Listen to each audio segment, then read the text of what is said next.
listen.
Drop.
that. Yep. Smooth as fuck once again. That's all you had to say. That, yeah. That's all I had to say. Yeah, Thanks for your honestly, time, fellas. Respect. Okay. So, I was thinking about it. I don't even know where I would start with a recap because so many things happened in these 2 weeks and out of character chat in terms of questions being asked, certain plots being, or story plots being tied up and finished, and eventually we had agreed, and I think this is honestly the best spot for us to pick up in would be everybody being together once again. And I wanted to leave up to you also where you wanted to come together as well, because Heidi has the ability now to pick everybody up on her school bus and take them places. So Heidi, you can be the one deciding, or the party can decide as a whole where you want to be, and you can have either a space to yourselves to talk there and discuss the next few steps. And I was talking to a few of you. I have about 0 things prepared for today, really, because I don't know where you're going. And I do believe this session is just going to be a little bit of figuring that exactly out. Obviously, I have an inkling where you're going to go, but there are things to be discussed, information to be shared between each other, and then finally we'll decide where we're going from here. So truly, the stage is yours, and I'll be along for the ride. I would pick them up at the, La Sauvagerie, wherever they are. Or just like pop in with Jax presumably after dropping off the King of the Dwarves in his Yala to sort of like begin working things out. And then we could use the circle to TP back to his Viala, or unless you want to stay in La Sauvagerie for some reason. No, yeah, exactly. Like I'm just gonna teleport, and then we're gonna use teleportation circle to teleport back to his Yala. Okay. That sounds good. How do you teleport in the first place? With teleport, the spell, Isn't that a 7th level spell? which I We're have. level 13 as we've of leveled up. today. Oh, that's so true. Wow. You get to level up, big fella. We spent So- an hour after session talking about level 13, and you're... For some reason, no. For some reason, I got 7th level spells and 15th level. Okay, I thought that was Your just mic me. just fucked up. That was so good. Your connection is like, for some reason, Yeah, your mic blue screened on us, and I thought it was my computer for a second. I also thought that. So good. Welcome back, everybody. Brilliant. No, Kevin thinks I don't get to be level 13 specifically. Why should she, honestly? But yeah, I'm just gonna pop in with in a little bit of a smoke cloud, like just gonna coalesce in front of you, and then me and Jax just walk out of it, kind of like, oh, hello. It's been a few days. Aren't we back at their Yeah. war camp anyway? She should have just done teleportation circle in the first place. I mean, is there a teleportation circle there? Yes. You two in particular, with your group, with Therese and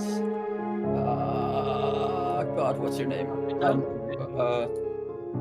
Who was it? Lyle and Akuta? Lyle, yes, and Akuta. Yeah, you are on foot, so your journey would have taken quite a while. It would have taken probably like a solid 4 days if you had wanted to complete that journey to the rest of the outpost. Okay.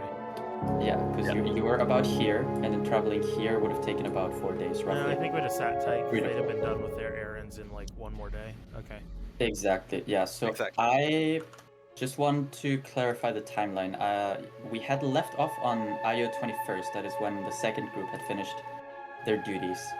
Do you believe, Heidi, you would have picked them up on that same day or the next day? Which Well, would she be couldn't do it 1 day. before. 1 day later would be the 22nd. So Yeah. that's like, say, on the 21st, like midday-ish, they would have been done with their, like midday later in the day, they would have been done with their fight. And then the timeline is up to you. Well, as soon as like things are cleared up with the Dwarf King, etc., everyone is set there, I would just use teleportation circle to go to Isviala, and then, presuming they are all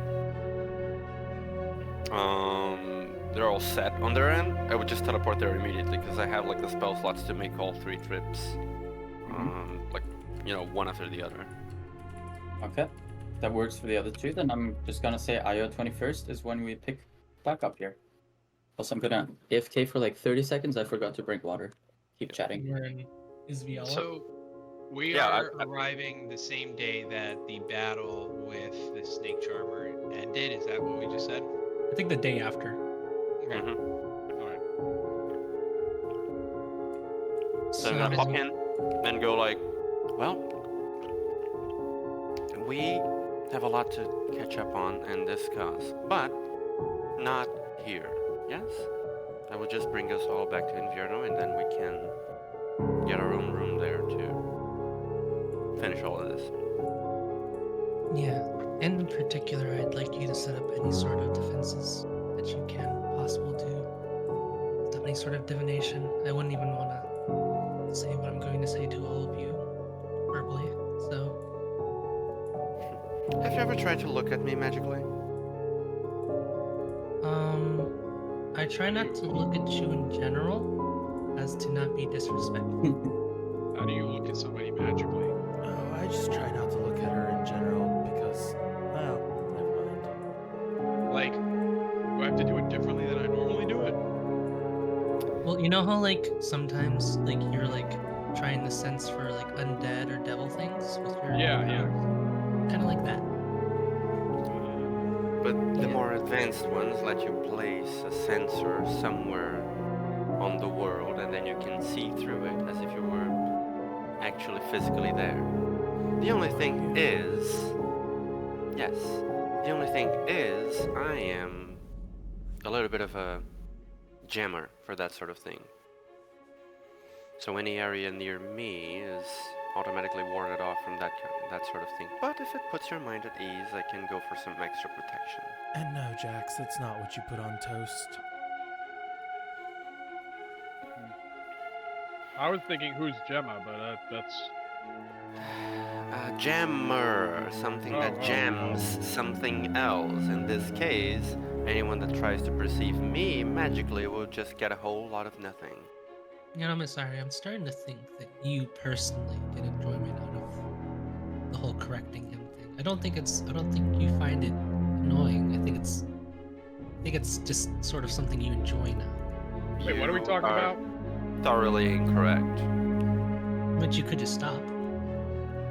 I Wait, so- could, but it just annoys me to see people being ignorant. That was pretty cool. We were there and now we're here and we just like walked through like a portal. Like what just? that was Yes, pretty- and get a load of this. I has been casting teleportation circle during the conversation, like drawing like the sigil on the floor, and she just go, "Well, you're not gonna believe what happens next." And she snaps her fingers, and the teleportation circle activates, and we just get dragged like into the void in a cloud of mist, and pop up in Invierno again.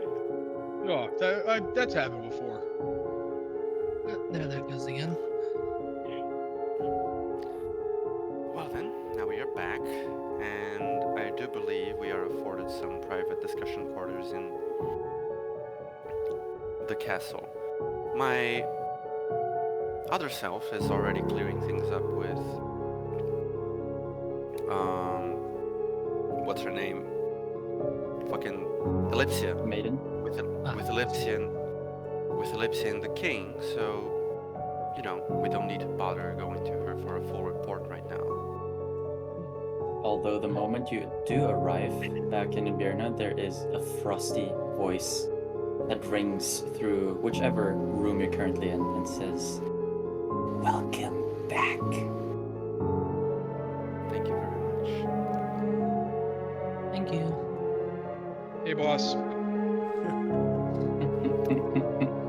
Malachi will just give her a short bow.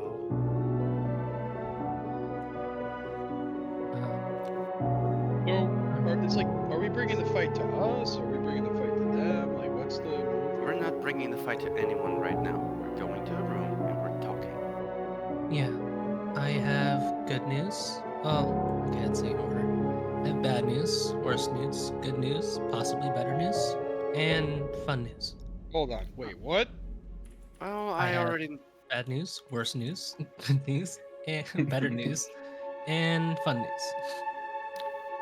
Jax is Well, like trying to alright. count on his fingers, and he can't. Don't try. Just go along with the flow, Jax. He's shrugging his shoulders. Yeah. Ida begins setting up a tiny hut in like a side military room or something. And while she's doing that, she'll go, very well, you all give your report, and then I will debrief you on our end, and we can continue the discussion of what I'm going to inform you about. Alright. Uh-oh. Assume you see the things. And who's going to tap his head for a mental link?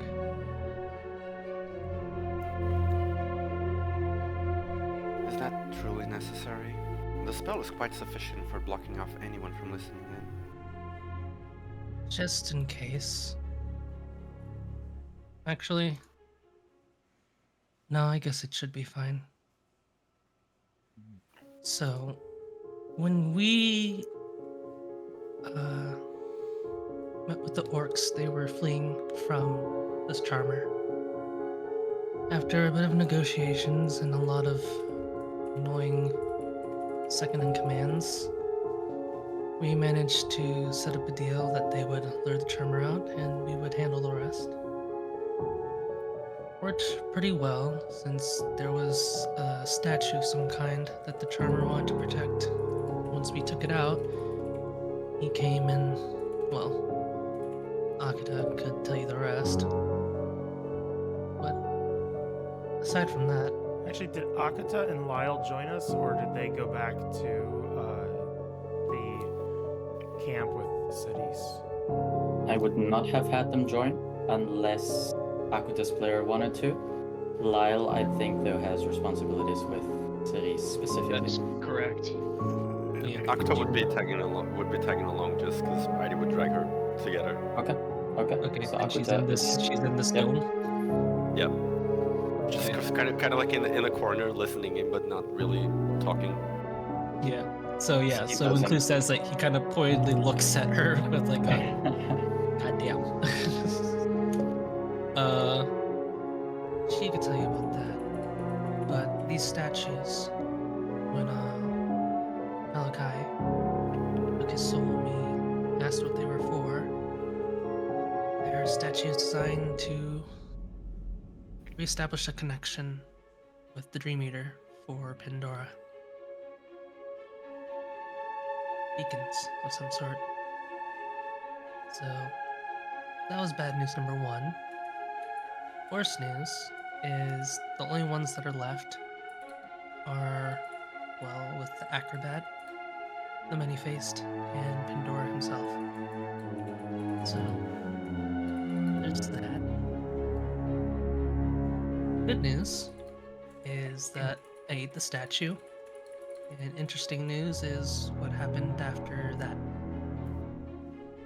Wait, you ate it? Metaphorically.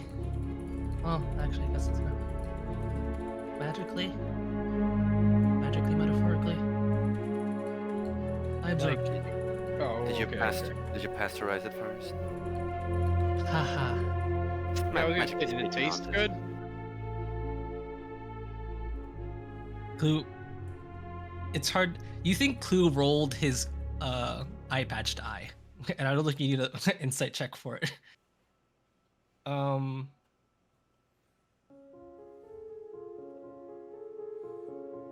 gonna wait for you to answer that question. Something's happening in the chat. burning questions. Because this guy. Burning question. It'll depend on what the Yeah. question is. You know, I can continue even with. I'll let you guys Yeah, start. You continue recapping that. So then I absorbed it, and something interesting happened.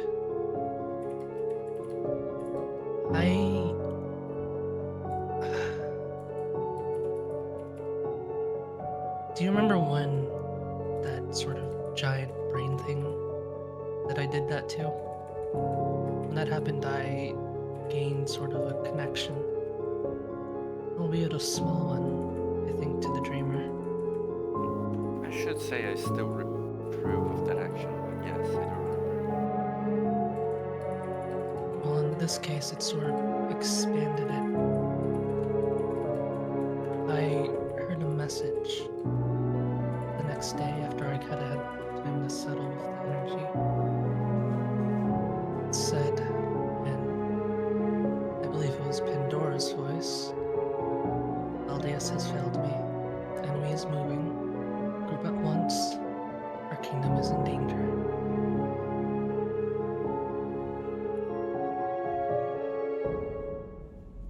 I think I'm tapped in to a bit of a stream of consciousness. I can hear and listen to messages that are being sent through the stream. Do we know who failed? Like who that person is that you said the name of? Valdius is the Charmer, Oh, okay. or I guess was the Charmer. This stream is what the telepathic creatures we met down under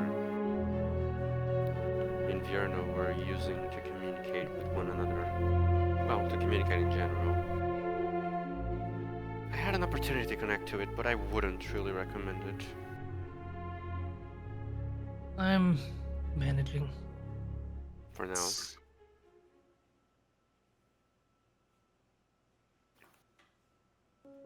Sort of used to juggling strange things.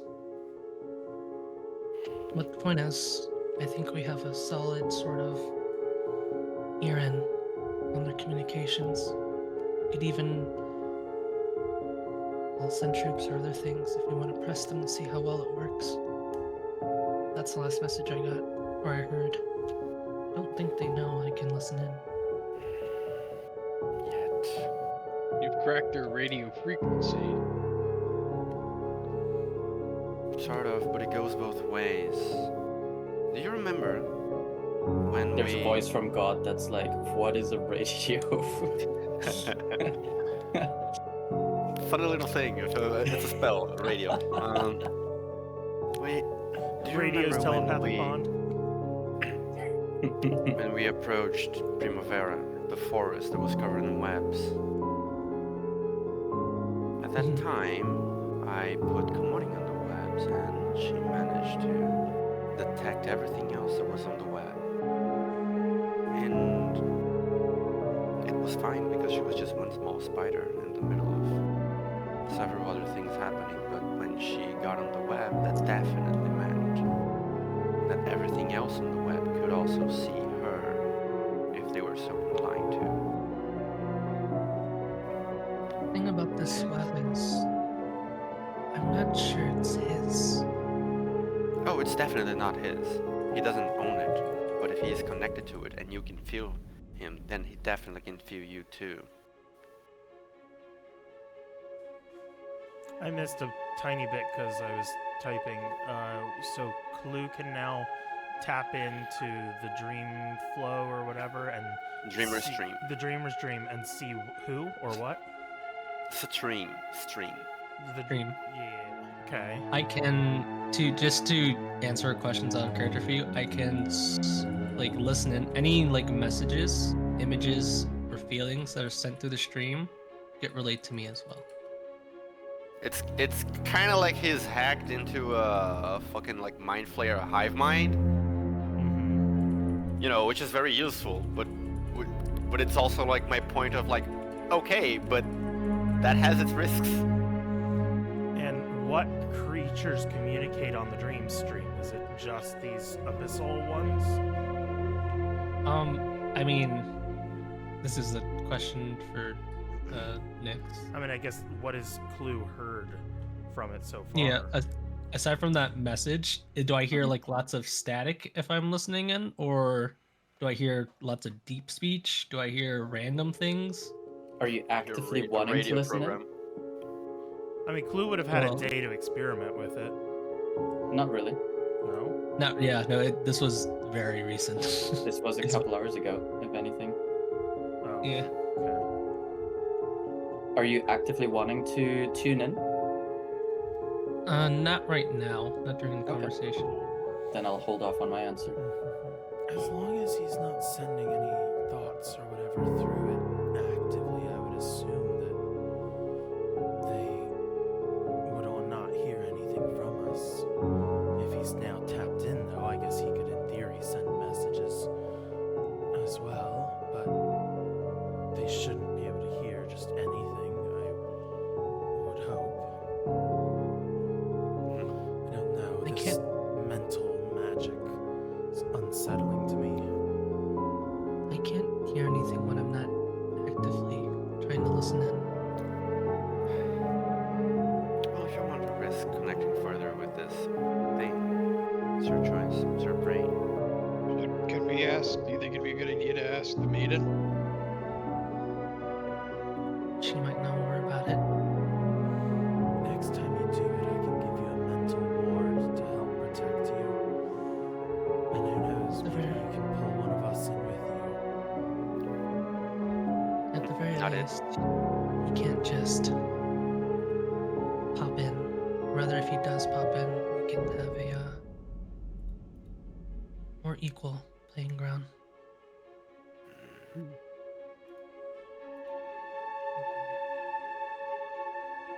And the fun news is we asked where all his shit was, and it's in Cornwall in the forest. Well, when we lay siege to the castle eventually, to the city itself eventually, whenever that happens, we can take a little detour, check that place out. I have some other news that is disconcerting. Hmm. So, we were under the assumption that Ira was somehow freed from her prison and transported here. But in actuality, and as I'm sure the rest of the Exalted are now figuring out, it was not her body that was brought here, but her soul. And their experimentations like that are an attempt to figure out how to transfer Pandora's soul back to Shatrix as a loophole of escaping this prison. And the tortured soul of the Snake Charmer says that they're very close to a breakthrough on that subject.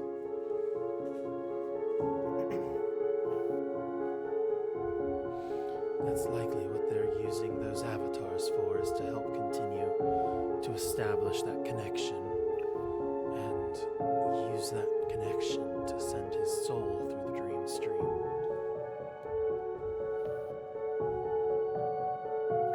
So, like, what is this dream stream though? Like, is it a spiritual highway? Like, what kind of thing is that? Don't have computers in the indie world. I can't fucking. Don't have Like, is it- telephones either. Like, goddamn. Is it like is it intended for like consciousness to be transferred from one plane of existence to the other? Okay, imagine there is a tree. He's Tree, looking for okay. everything. Imagine there is a tree, okay? The tree's trunk is kind Hold of on, like. hold on. What's a tree? No, I'm just kidding. I'm just kidding. Keep going. Keep going. Kai just kind of like smacks him upside the back of the head. First of all, you know that there is sap going through the tree's body, the same as blood running through our bodies, yes? Yeah, I'm picking up what you put down. Alright. So the sap that runs through this particular tree is thoughts, concepts, things like that.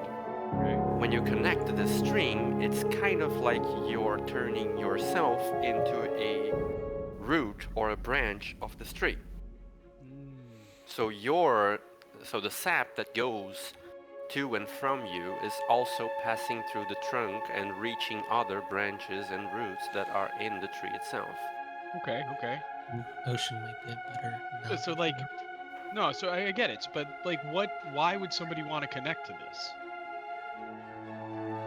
Because they want to see what the sap of the other branches and roots tastes like or what it contains. Okay, so it's just like a knowledge thing. Not necessarily. It also has several risks, which is why I didn't connect to it when I had the chance. Okay.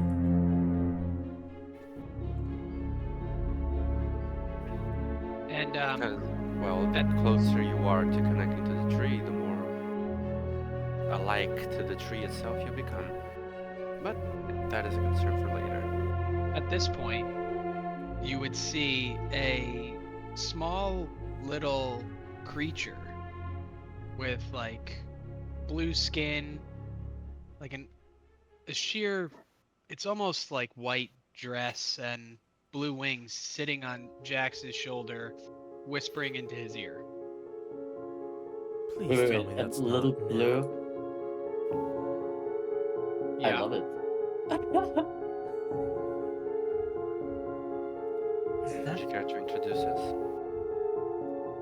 Oh, I mean, we just met like last night, but yeah, this is my friend. She's been like helping me out a little bit, kind of explaining some stuff to me as we go because I don't always get things. She seems to get things a little easier. And Oh, your familiar explains things to you. kinda. ID looks for exactly 1 second at Komoring and then back to Jax. He's pretty smart. ID And, looks for exactly 2 seconds at Komoring and then back to Jax. She'll go, I'm pretty smart. That is so good for you, Jax. Yeah, I like to think so. What is Wait, your just. name? Oh, sorry. Continue. I have a question after. Do you have a name? He turns to the sprite. And the sprite goes, yeah, I'm Snoopy. Snoopy? For 1 second, I just sworn you were gonna say the sprite's name is Pepsi. No. It would be so like on brand for you. Sprite is called Coke. Snoopy, okay. Well, it's Coca-Cola. a pleasure to meet you, Snoopy. Well then, is that all from your reports? Let me think.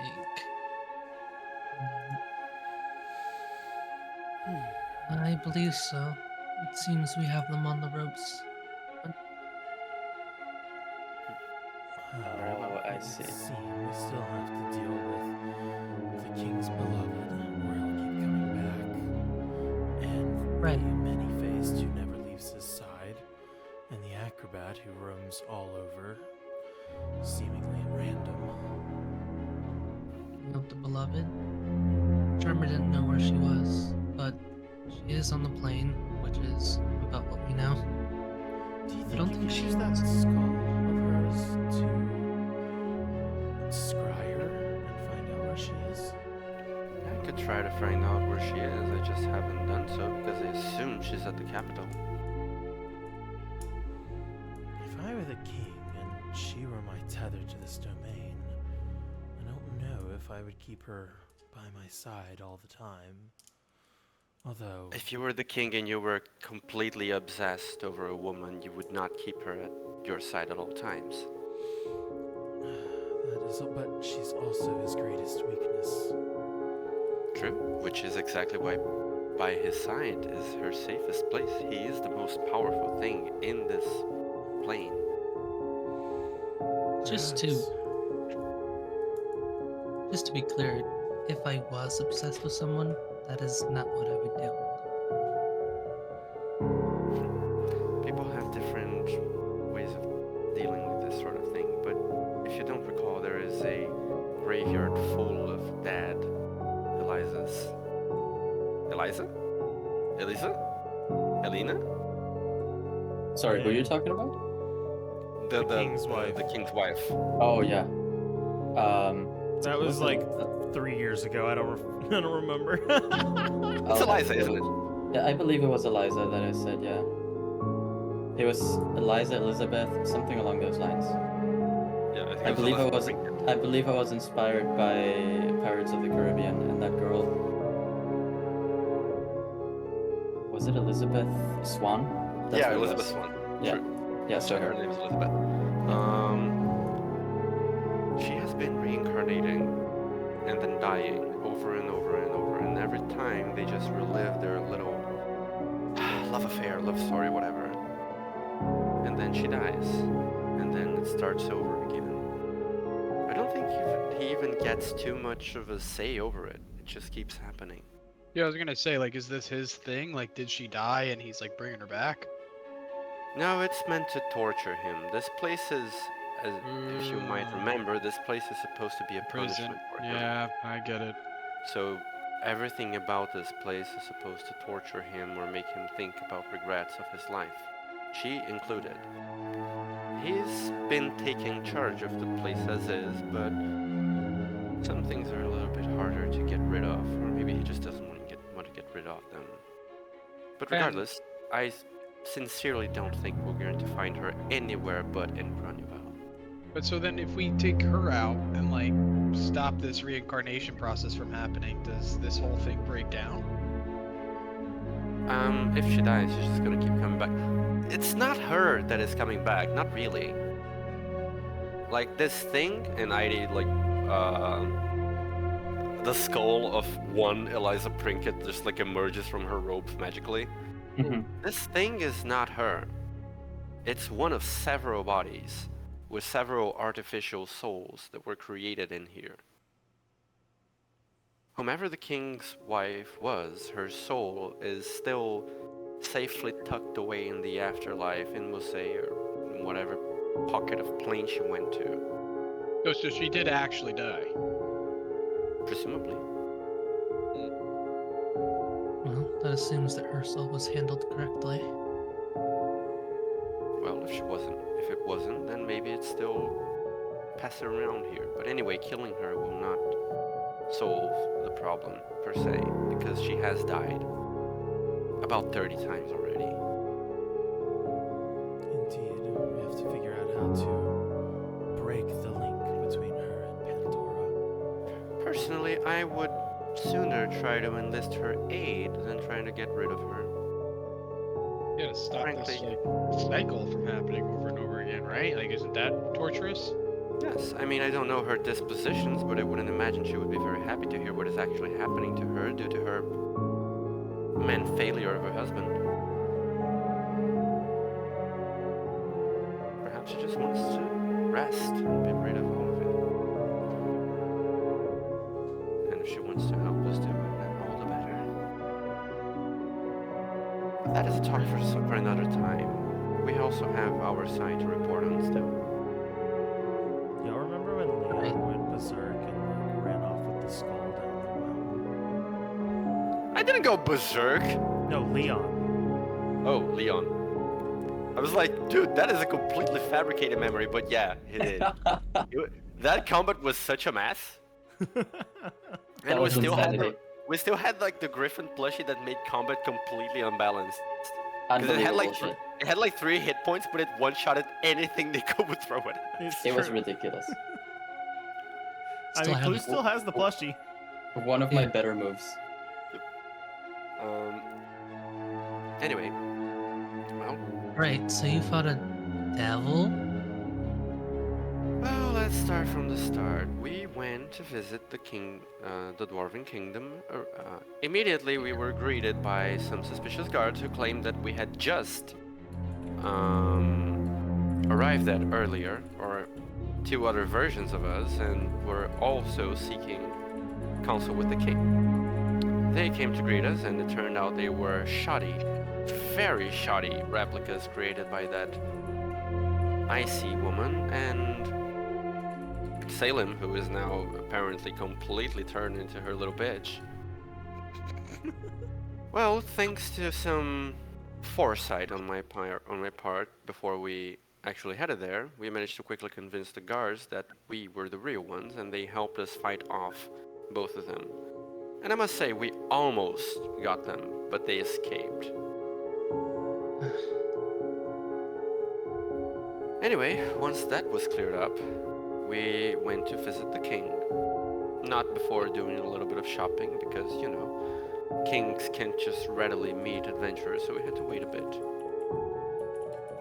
We explained the situation. I brought up some strategic points, and thankfully, before I even had to bring up my second or my third strategy of persuasion, he caved and agreed to our terms. But he also informed us that if we wanted the full cooperation of the dwarves in their entire capacity, we would need to contact one of the dwarves, which was something of a recluse, an exile, named Thraful. With his help, Thraful. Yes, dwarven names are kind of silly, but not in that direction.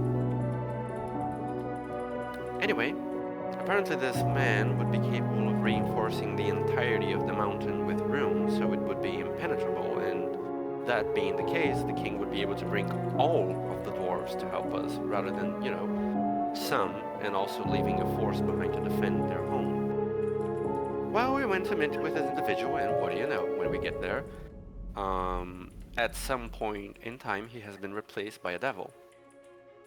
This devil negotiates with us in Thraful's stead. And, you know, since the devil could presumably do the same thing, initially we went along with it, but with a little bit of time it became apparent that the devil had several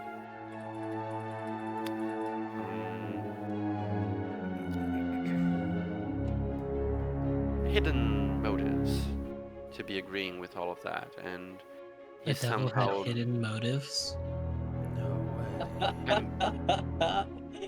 obviously he did, but it wasn't immediately apparent that he would need our help to get to the kingdom, because, you know, if he is there, I presume that he would have already taken over the kingdom if he wanted to. But to be more specific, it became apparent that he couldn't reach the kingdom without our help in some way, so I decided against helping him. In the process, obviously, I imagine he was quite angered, which is why I told the king we would need to get rid of him, because otherwise he would be coming after me for I don't know how long. So we went, and we defeated the devil with the help of contingent of dwarves, and thankfully we managed to salvage his body, which allowed me to bind him to my service. I laid out some terms for him, and I made a few requests of him. He obliged, obviously, because he has no choice. And then I left him to his own devices to, I don't know, do whatever devils do. It's a request when it's a command. Well, when you ask nicely, it's a request that they can refuse.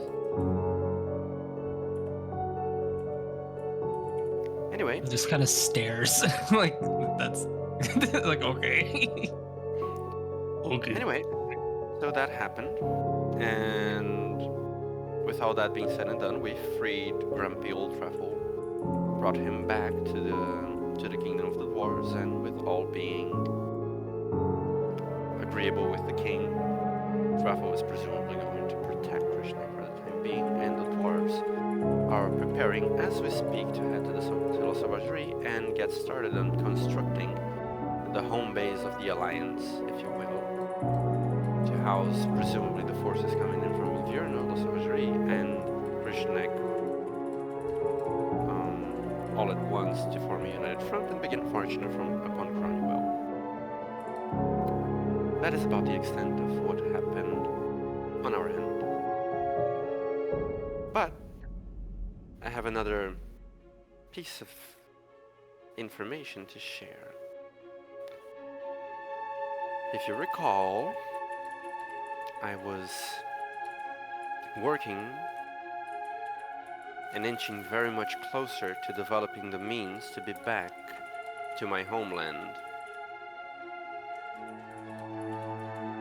As it happens, the little occurrence with the devil was just the push I needed to reach that level of power, which is partially what I used to get to you and bring us all here a few days ahead of schedule. That being the case, I will be heading back to my homeland very soon and deal with the things that I need to deal there. I believe I have given you all ample time to consider if you are going to accompany me on this journey or not, so I will not delay myself over it. You are welcome to join me, or you are not, if you wish to do so. And she snaps her fingers and 3 scrolls sort of like levitate from her sleeve and then present themselves in front of you. Malachi kind I'll be of waiting. crosses his arms and says, "You understand that every day spent there means our grip here will loosen." I understand. I don't care. This conversation is not going anywhere on this topic. Then we may as well accompany you to try and make it happen faster. Precisely. I'm assuming the scroll is magical, It is. but if you want me to sign anything, it better be normal pen and ink and paper. Nope, it's quite magical. I think our former contract should suffice. No, it doesn't. Just give it a read. If you're in consent, just present the contract signed to Tanaka to my room in at best an hour. What does it say? Well, I will not say it in full legalese, but it is like airtight legalese. But what it says is essentially, if you sign the contract, you can come to Heidi's room and she's going to tell you the whole story. And then you can choose if you're going with her to her home or not. If you don't, everything that she said to you is going to be not in history, just all the things she says to you in this period will be erased from your memories because she doesn't want, if you're not coming, Okay, then so the contract is just you tell us why you want us to come, and if we disagree, we lose those memories, and that is all. Exactly. Yes. If you choose to come and you stick with her through to the end, and that is why it's not the same thing as the other one you signed. She is binding herself to coming back with you to Bernal and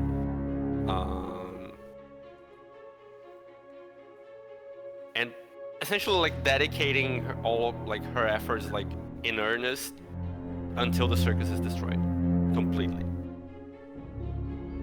That is sort of the guarantee. Okay, if you help me out with this, I am binding myself to doing this with you as well. Okay. Can I just have one clause added? White claws. Ida's already gone, but her bunny is in the room and is looking at you sort of with a, I'm the secretary look. Can I just have it be that if I forget all the details that I still remember I chose not to go? The bunny thinks for a second and then extends a hand with a thumbs up, and the contract kind of updates itself. All right, I'm going.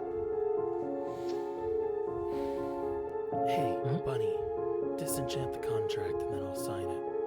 I'll agree to her terms, but I will not bind myself to her.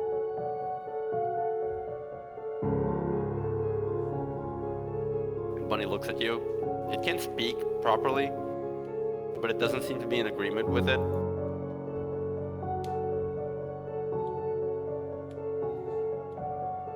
Does it shake its head or anything? Yeah. It kind of crosses its arms and shakes its head. What if I It's like, if the contract- myself?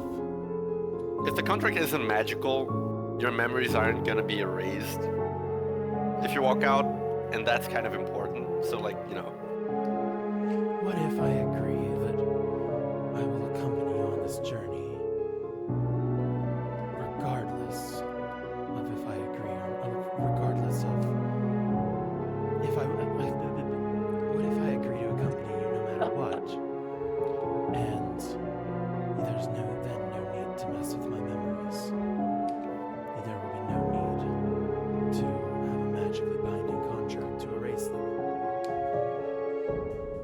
contract.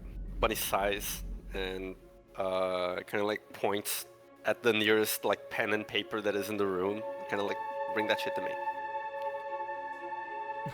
He'll just like pull pen and ink, paper out of his cloak. Yeah, the bunny is gonna like hover in midair, like pin the paper to a wall and begin like writing on it in this sort of like chaotic handwriting, and then it just extends it kind of like a sign towards you, and the sign says like, "Ida doesn't trust like people's words. This is the only way she trusts people. That's how it works."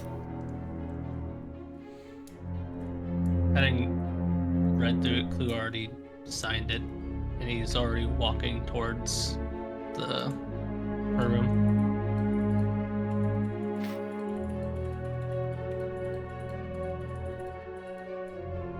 Yeah, Tanaka is kind of like at the entrance of the room, kind of like collecting the contracts as if they were like tickets to a show.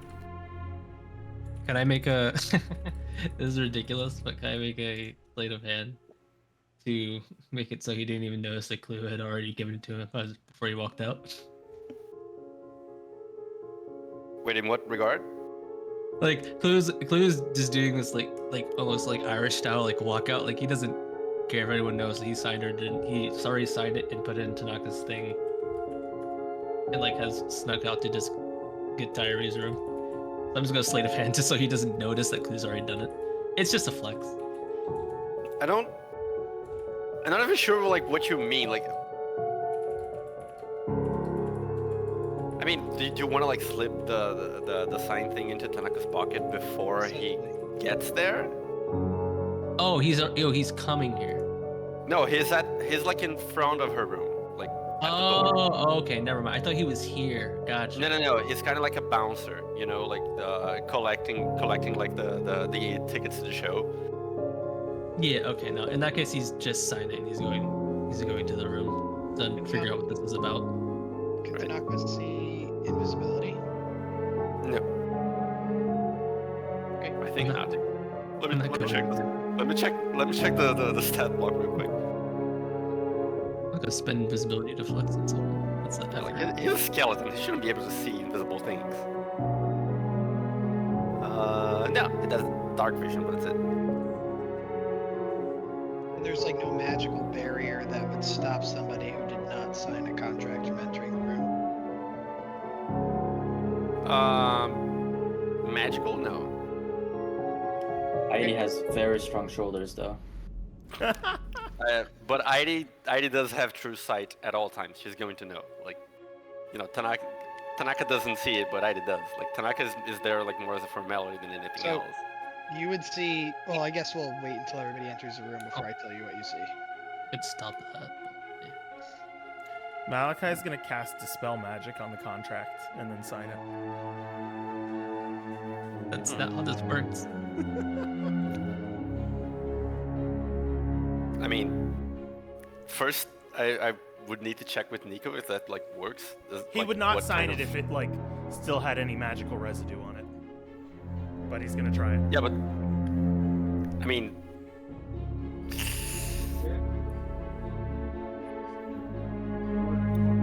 I find these questions difficult because I see both sides. I don't know that Heidi would want her contracts to be like avoidable in any way like that immediately. yeah, they are kind of Yeah. like a magic item, right? Yeah. Like you can't like dispel magic a magic item. Yeah, so I mean, you can try. I don't believe I would give you a success on anything. Like, you can say you want to try, right? But there's certain things that just don't occur.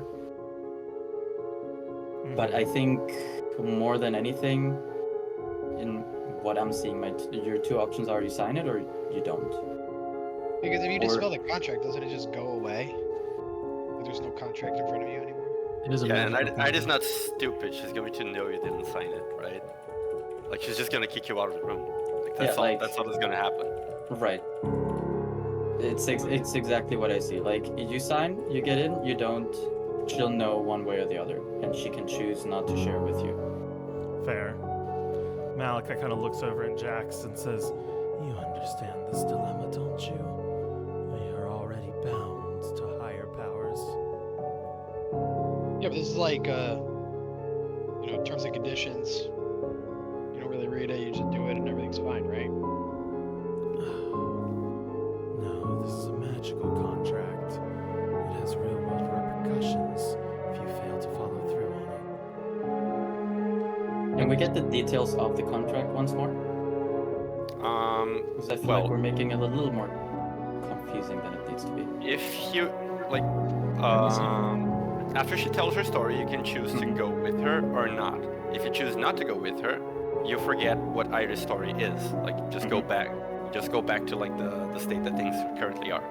If you agree and you stick through to the end, Iris like promises to come back and fight like against the circus until the end, or until there is nobody else who signed the contract alive. So kind of like, if all of the party dies, then she's free to leave, but she's also not gonna deliberately sabotage them, because she's promising to actually like cooperate to the best of her ability.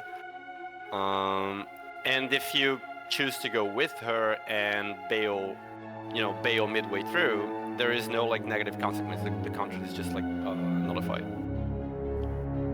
So it doesn't sound like a bad contract to me. It's like I see in character you could be like, man, but fuck the contract, but I don't see any like. Yeah, no. This is very much a Malachi despises any kind of mental magic, and making like agreements of this type, and so he's trying to do everything he can to not have to. Listen, I mean, these agreements have only ever worked out for me, so. Give it a few That's a good more point. years and a few more masters, and you'll understand.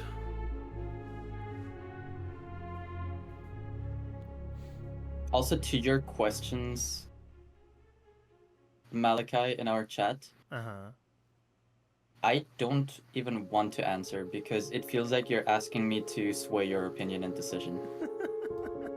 Well, in this I do case, not want- like, I do not want to do that. no. That right, but like I'm thinking back to like what Lucifer said while like at the very end, like while they were having that fight, and like at the end of our fight, he instructed Malachi to go with her. So Malachi is just confirming, like, you think this is right? This is what you want, isn't it? He said his part in that instance, Mhm. so you can take that as you want, but like especially your last question there is you're asking me actively if you should do it or not, and I don't want I to mean, give fair. that answer to you. Yeah, I do not want to sway your opinion or decision in this regard. You do it as you want it. Way to expose me. Can I? Yeah, it's Do I, 'cause, note, I don't think I need yeah. to make an insight check to notice that Malachi's struggling with this. Absolutely. I mean, this is obvious. Also, sorry for exposing you, but you're typing at me, and fastest way to get it out was just to Yeah. put you on blast. But it's that. Okay. I will ask Duani. And I'll look at Malachi. If the contract was named to me, and the repercussions are the same, would it be fine if he signed it to me? Like, sort of like, I understand like this is Iris' contract, but like, let's just say, just change who like the owner is of the contract, but the purposes stay the same for Yudaka. More of a comfort thing of just like, who do you trust with something like this? I'm not sure if you can do something like that. I know it's like a very personal thing, the contract, but if that's at all possible.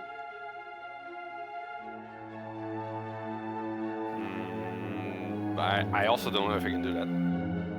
Yeah.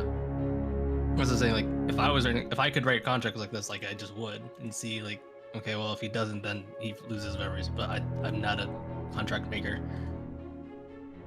Yep. But they would, I think, look a little confused. Kind of like, What is not the confused as contract? in doesn't understand what you're saying, but confused as in like, I don't know if I can do that. What does the contract say about the expiration of it? It's Prior indefinite. to whether your decision, I'm assuming. Yeah, like its effects take place immediately upon completion of like certain stipulations, but it doesn't like expire after like a certain amount of time. the stipulations are if you choose not to, it ends the contract and you lose your memories. And then if Yeah. you choose halfway through, then it ends the contract and you lose your memories. Yeah, I guess the only time limit is like the 1 hour that you have to sign it. Kind of like, okay, if you don't sign this until like, and then there is a live counting down timer. Like, this contract is just gonna be undone immediately. Malachi will just cross his arms and look at the Contract bunny lists. and say, Make it so I don't care about any clauses that bind her to accompany us back. Make it so that the contract expires either when I leave the room and lose my memories, or we teleport to Han.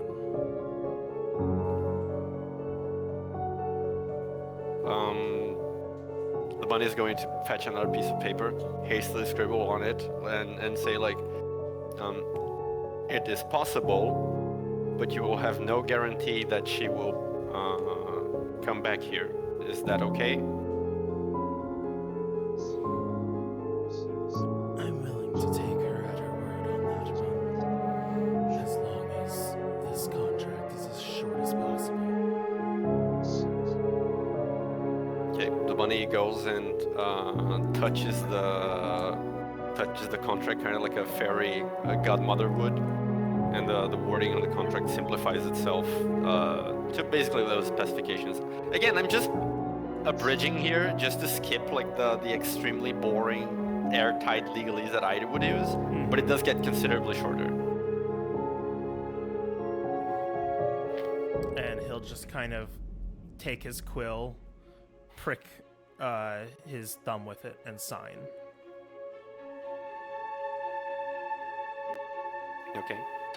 Bunny seems satisfied and just kind of like flies out, poofs itself out.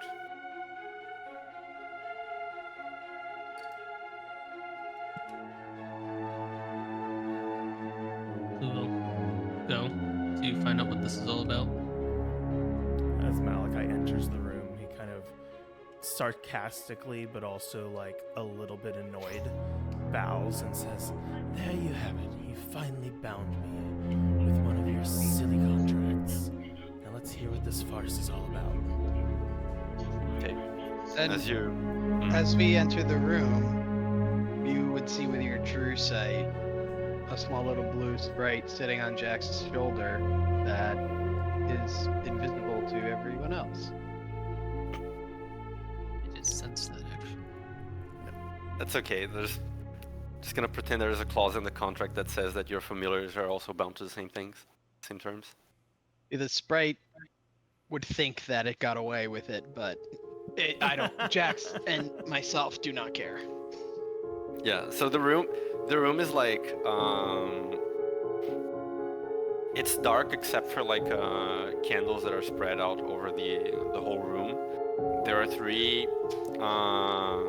cushions laid out for each of, presumably one for each of you to sit, and a little away, like they're all side by side, and a little away from them is another cushion on the floor, on which Heidi is sort of like sitting on her knees, in Seiza, but she has like like her back to everyone. She's not really looking at you. There's a larger fire in front of her, apparently. She doesn't really react to you guys entering. She's just like sitting there. So, what's all this about?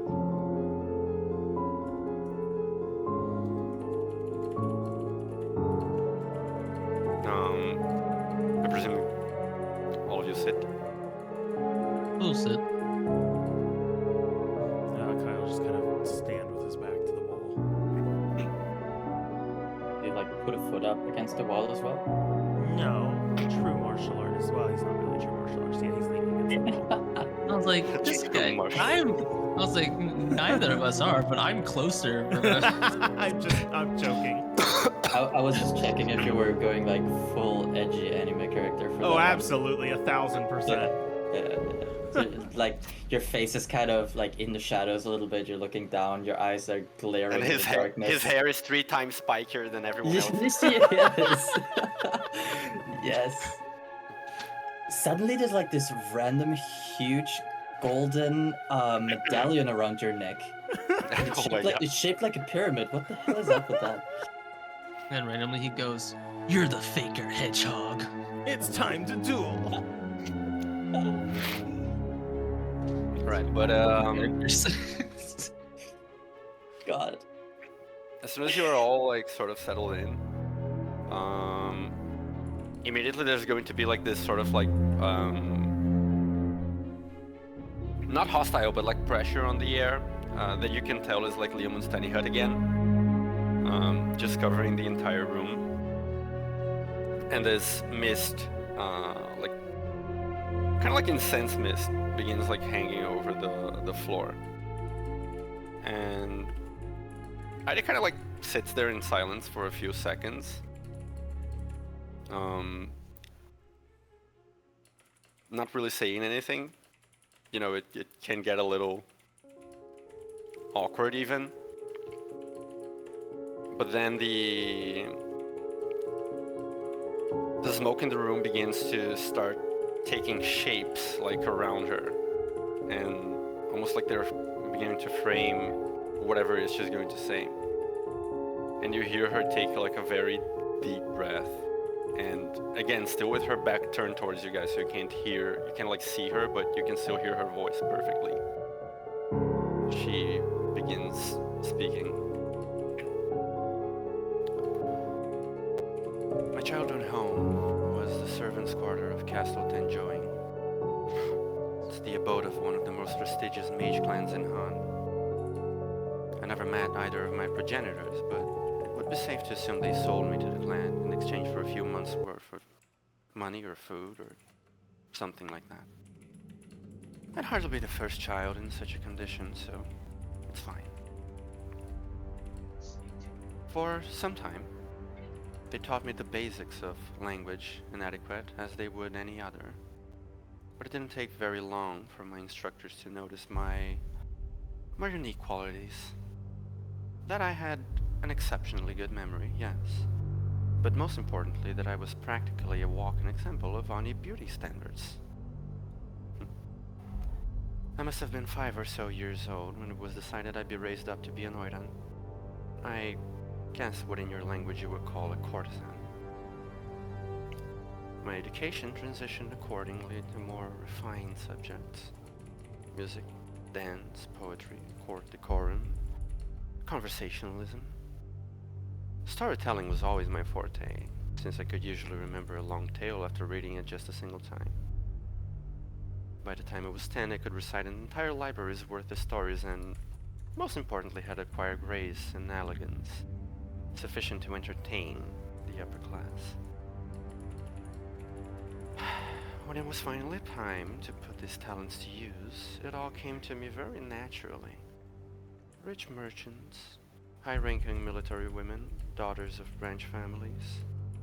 I could service any of them without issue, and many would even personally request for me. I suppose that earned me a sufficient reputation to be requested at a ceremony hosted by the clan's head herself. Her name is Tenjoin Benihana.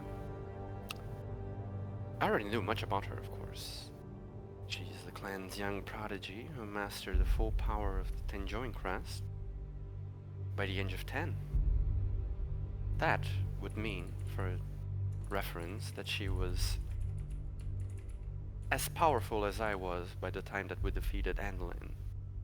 Probably even more, when she was just 10 years old. She was also said to be a talented martial artist, politician, even skilled at trade. Very starred curriculum. But the reality of her was much more than that. Benihana-sama is exuberant.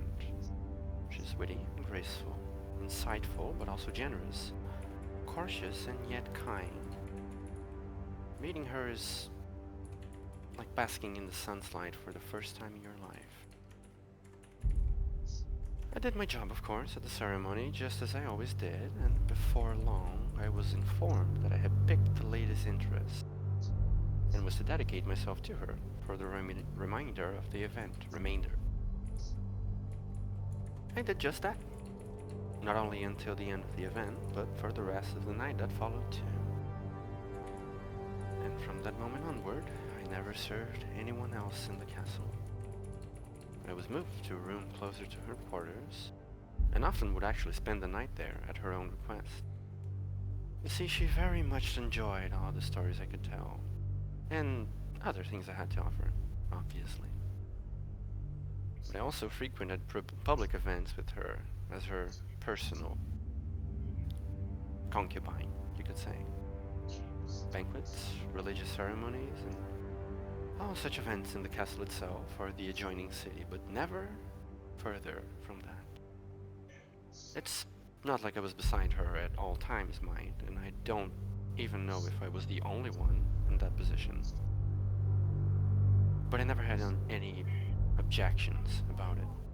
Professionally and personally, I was satisfied. This lasted for 6 years.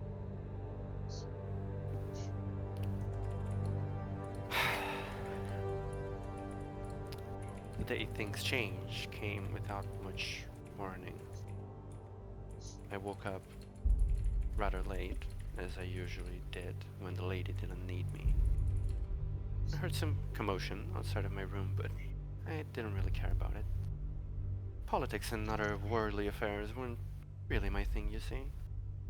Beni-sama would always take care of anything anyway. Why would I concern myself with boring stuff when I could simply spend my time on fun things?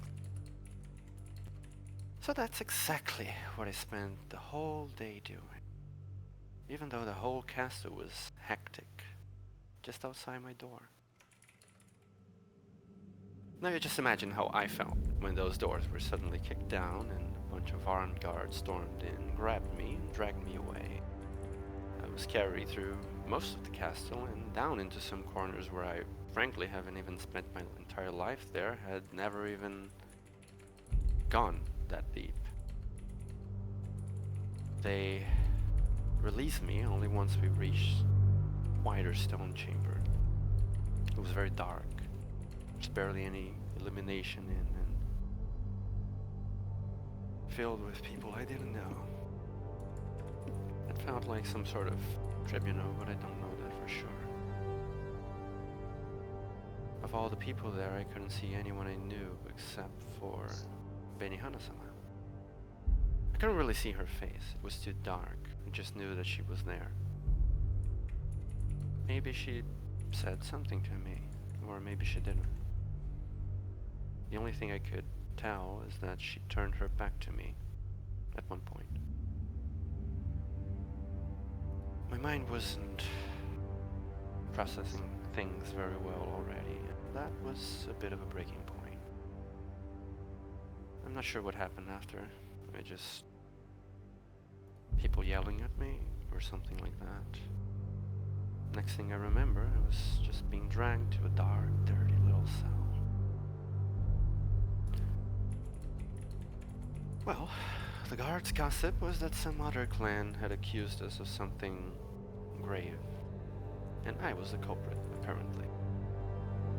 I don't know for sure what happened, or what I was accused of.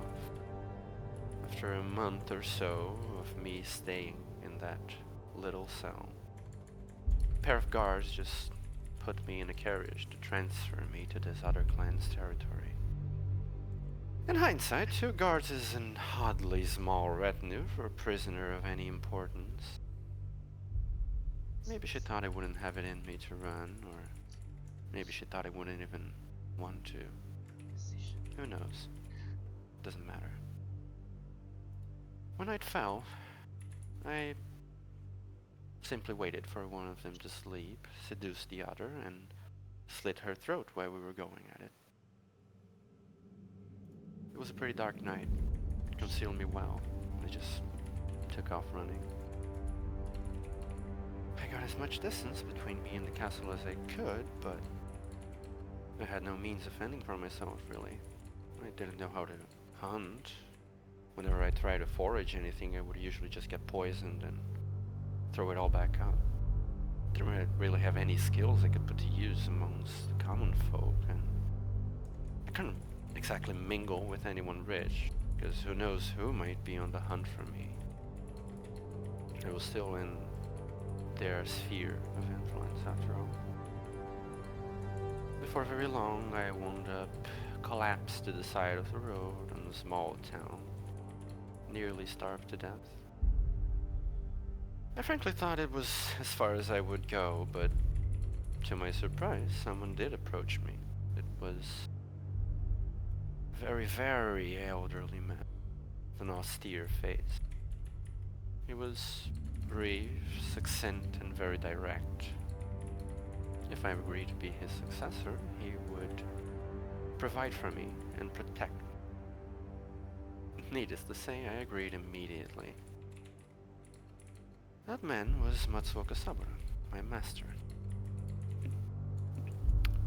I will explain more about my homeland later, if you wish, but the Matsuoka clan is a small-time mage clan in Han, with no real territory to speak, no servants, or no political ties of any significance. They usually prefer to further their magical research in peace and seclusion.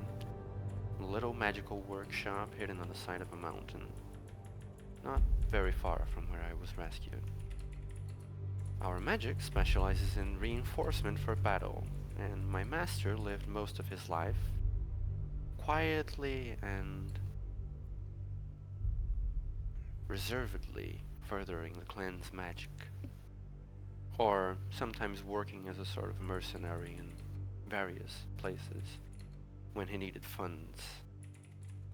He never had things like friends, lovers, or any social relations to speak of. He was not interested in that. But one day, it dawned on him that he would eventually need an heir. And due to his lack of foresight, this day only came when he was already well into his twilight years. Between his antisocial personality, the family's non-existent social standing, and him being a man in a land where women call all the shots, he would have little luck finding a partner in the conventional sense. Thus, the need for our little arrangement, or his lineage would just die out. There was a little bit of a period where I am quite sure he was making sure that I had the minimum necessary talent, drive, and mentality to carry the clan forward. After which, he performed the procedure to pass the crest on to me. It was a bit of a risk, because the crest attaches itself to the user's cells, and there is an increasing failure rate if the recipient is not a direct descendant of the one that is passing on the crest. Due to that, I am not quite sure that I was the first candidate my master found. But I never really cared enough about that to ask him or find out what happened to the others. The procedure worked. That was sufficient. And I formally became the 23rd Harris of the Matsuoka clan. With that being settled, Master began my training properly. He oriented me on spellcraft and the overall principles and philosophies of Hunnish magic. In the meanwhile, I helped myself to scrolls and tomes and several other topics. History, geography, sociology, economics, politics, philosophy even. I suppose it was the first time in my life I properly nurtured the vast intellect that the gods blessed me with. Almost 2 years later, I had become well acclimated to the magical abilities the crest provided me, and if I may say so, I fashioned myself a scholar in many different subjects. Which was of course a far cry from the cosmopolitan, harebrained, vain castle girl that I used to be. Things were fairly stable for that period, but once again, there had been some rumblings of Tenjoin clan soldiers patrolling the area near our mountain.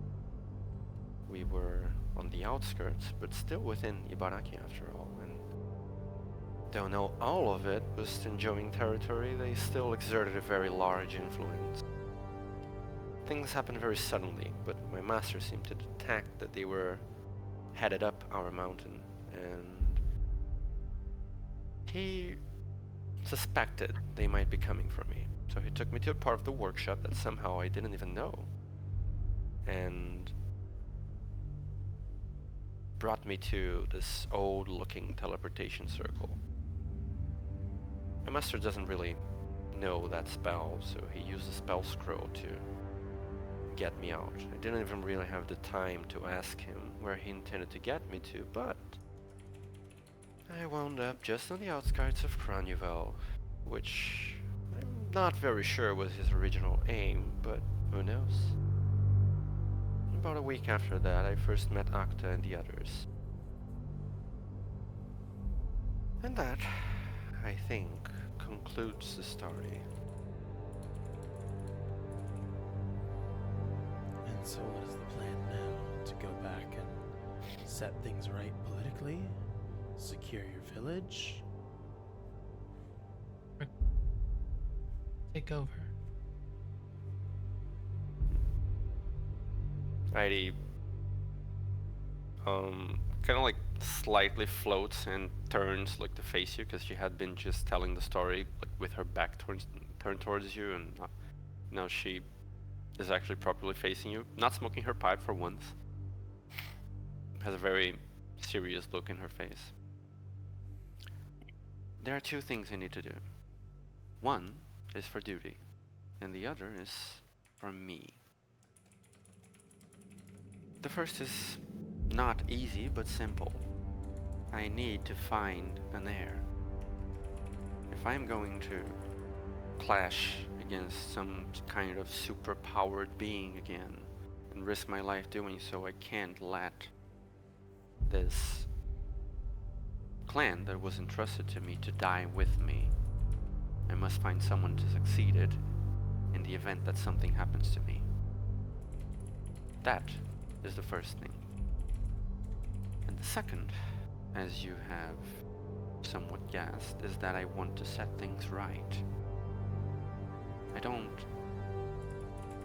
necessarily care about conquering anything or revenge or whatever. I don't even hold it against her for tossing me away. Maybe I would have done the same even. But it just doesn't sit right with me that people think I did something that I didn't do. I may try to hide, conceal, or otherwise evade discovery on things that I do, but I never deny that I have done them. And I never try to push blame onto other people. Is there any reason why they would have chosen you as the scapegoat? Like, Because it was easy.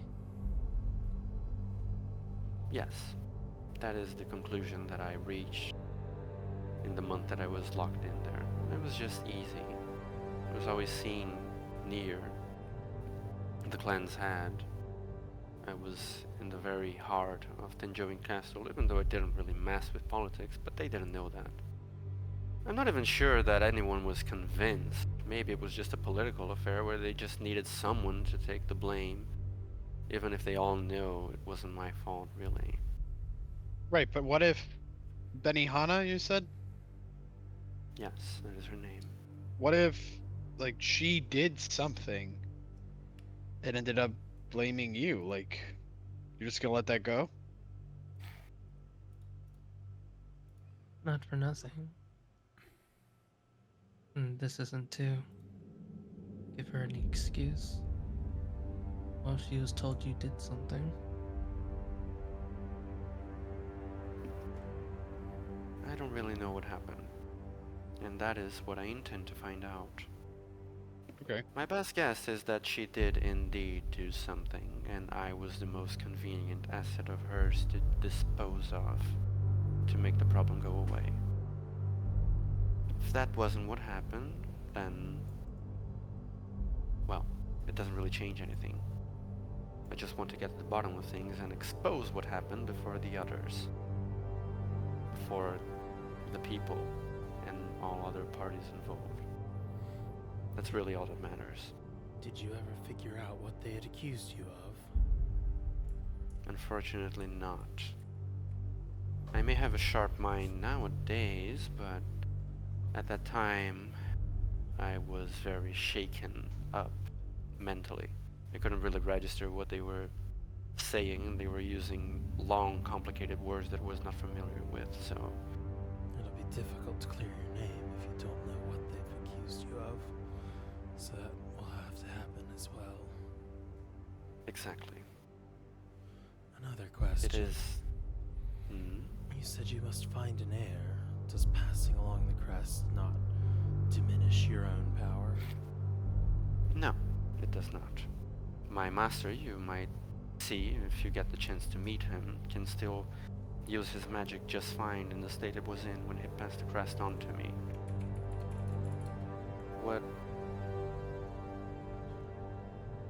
What is passed on when we transfer the crest to someone else is something like a growth factor of sorts. I can't transfer the crest to two people.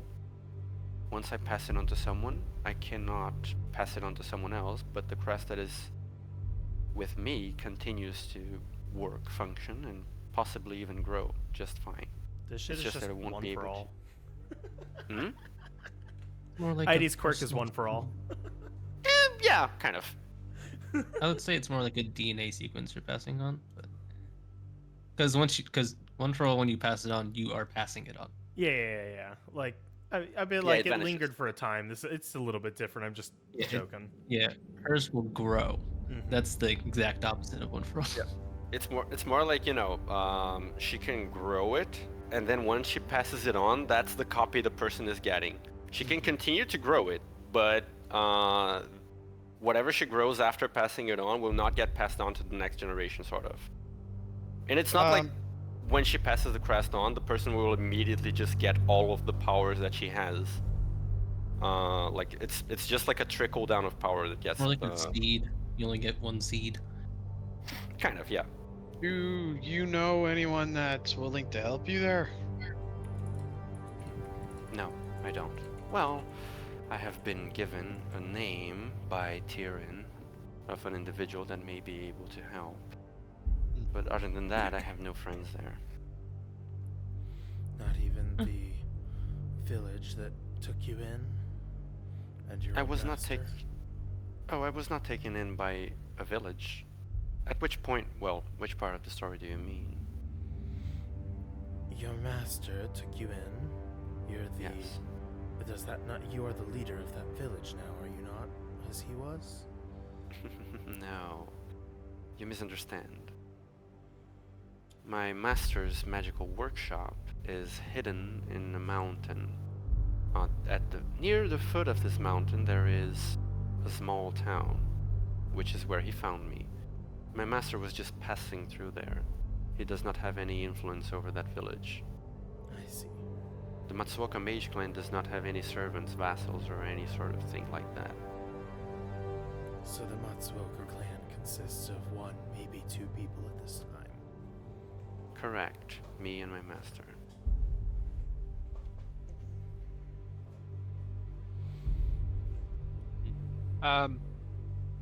This isn't Shadtrix, right? No, Yes, it that is. Oh, it is. Yes, we call it Musei in my language, but it is in the plane you call Shadtrix. You have a map? If you have ever looked at a map, we are on the very bottom right corner. The entire archipelago is protected by a shroud of darkness that doesn't let anything in. Well, occasionally it does, but it's a very rare chance. Do you think you would have a map? I don't think I would have a map, not a global one at least. I'm I like, actually why think- would I care? True. I actually think Clue would have a map for no other reason than he probably has maps of any place that the Calypso have. For been no at. other reason But than would I it have a map. Han on it? Well, I mean, yeah, because it's just a map of the world, isn't it? it's not like Han is unknown. It's just like, yeah, there's a thing over there. We don't know how to we don't know how to get there. It's Yeah. not like it's will- it's like getting over thereable. I would say, I'm getting over there, what the hell? I would say this is the map that you would have, Clue. Maybe you have heard of Han, but Han is not usually represented on world maps. Oh, I did not know that. The spot that ID is talking about would be somewhere here-ish. Now, I do have a complete map, but that's not the one that regular folk would have. Blue would pull out his map and just sort of, if questioned about, just kind of shrug, just like assassins. So, yeah, we'd go to Han, and then we'd come back here right after. We wouldn't go anywhere else in Shatrix. Correct. You need to go somewhere in Shatrix? It's just that Han's not far from home. Where do you live? He'll point to this area of the map. That is rather close. That is very close, but also, do you remember the shroud of magical darkness that is surrounding the entire archipelago? I can get us into Han because we're traveling between planes directly, but I think even with my magical expertise, I would not be able to get us out of the Veil of Night. They see. It is the goddess's Even if you power. asked really nicely. Even if you asked really nicely. If I asked really nicely, maybe, but No guarantee. the veil is there for a reason. I would not wish to step on her toes. But we can visit there at another moment. People don't travel off of the archipelago. No. Nobody gets out, and people only get in maybe once a year, like a stranger adrift, usually a human. Locals don't take very kindly to them. So locals aren't terribly likely aren't terribly likely to take kindly to a motley crew like ours. He kind of gestures to a kitsune, a weird dude with a shadowy arm, a very short kobold. Correct, especially since you're all men. Wait, Well- that's the thing? Well, it's Okay, not like you kind of have no gotcha. rights, but do you know how some places in your region are a little hostile towards women? It's the same thing with us, but the opposite. It's a matriarchal society. He kind of stares blankly, as if not understanding this concept. Basically, the women call the shots there. There have been some modern movements that changed that somewhat, and now we have a few. It isn't just the Leaders most of- qualified. Just what? It isn't just the most qualified. No. Well, in some not quite. situations, you can rig it so that only a certain demographic are the most qualified. Precisely. But, well, Humanoids are I did- strange. Heidi opens her mouth and then closes it like, that's not a battle I want to fight right now.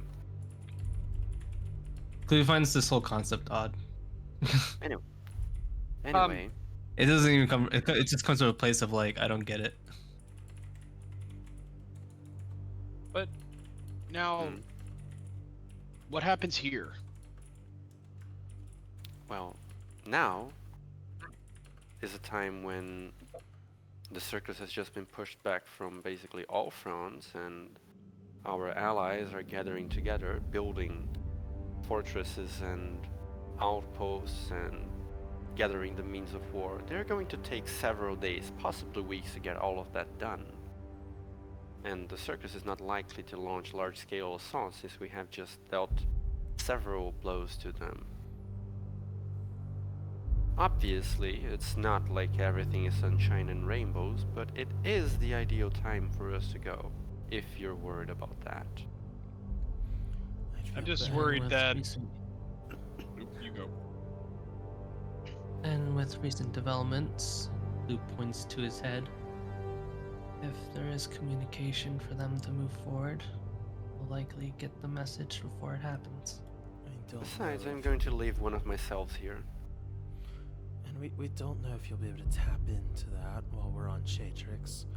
And I'd feel better if we could take out the acrobat first, because he's going to do his best to run around and undo the progress we've made. But having your twin here to help manage things is some consolation. Yes, she will be here. Akuta will be here. Lyle as well. Oh, well, actually, Akuta is coming with us. Never mind. Not Aku's with coming us with per us? se. She's not coming with us on. She's going to a different place. She wants to visit her family. Is she also They from don't- Han? She is, yes, but from a different corner from mine. Who are the people? Wait. Did Akita not have a clan here? Or not? Well, we talked it over. And you know, Okay, am I it erasing just- things from my brain? Erase, Yeah, yeah, erase. It's been yeah. retconned a little Okay. bit to make more Erasing. sense. Blah, blah, blah. Rewind. Okay. I no longer. My brain has changed that information. yeah. I just Bleach want to Blade. know I wasn't going crazy. That's all I need to No, know. no, no, Okay. you are, yeah. Originally it was like that, but it was kind of like, bro, there's no space for them here. Like, Okay. We would have had to bring them in for this battle, the previous one, the other one. It was yeah. like it didn't feel correct. And it would break the immersion so bad. Like, there's a, all of the thematic stuff going on in Kind of Pernoa, then weird. suddenly there's this tribe of superpowered anime swordsmen, like just existing there, and nothing else is Japanese. They're the only ones. Like, it's so weird. The most ambitious crossover. Yeah. Now, I know there's concerns about the ship captain. What are we calling him? The acrobat is Yeah. Acrobat. That's so weird that he's an acrobat, but he's also driving a ship around. Why couldn't they just like call him the pirate or something? But I guess it's a okay, Captain. whatever. People can be many things. So, is there any merit to someone else staying behind and tracking that? For sake of argument, let's say Acrobat is going to continue doing whatever it is he does with the ship. Do any of us have a way of sort of flying around and tracking him down? That ship flies everywhere. I have an item of his so that we can scry him, but we don't have the ability to follow him around per se. Although, How does Right. he travel? your A flying ship. Your new ability to teleport might be able to hone in on him using this item that Clue took off the ship. That's an It is true. interesting thought. And if somebody were to sound an alarm, would we be able to communicate across planes? Yes. There is a very low chance of interplanar communication failing, and if it fails, they can just try again. They're not blocked off from trying for. Hear me out. flying. You do have someone here that can fly. And Jax raises his hand. Are you suggesting you'd like to stay behind and try to track down the acrobat? I'm just saying it's an option.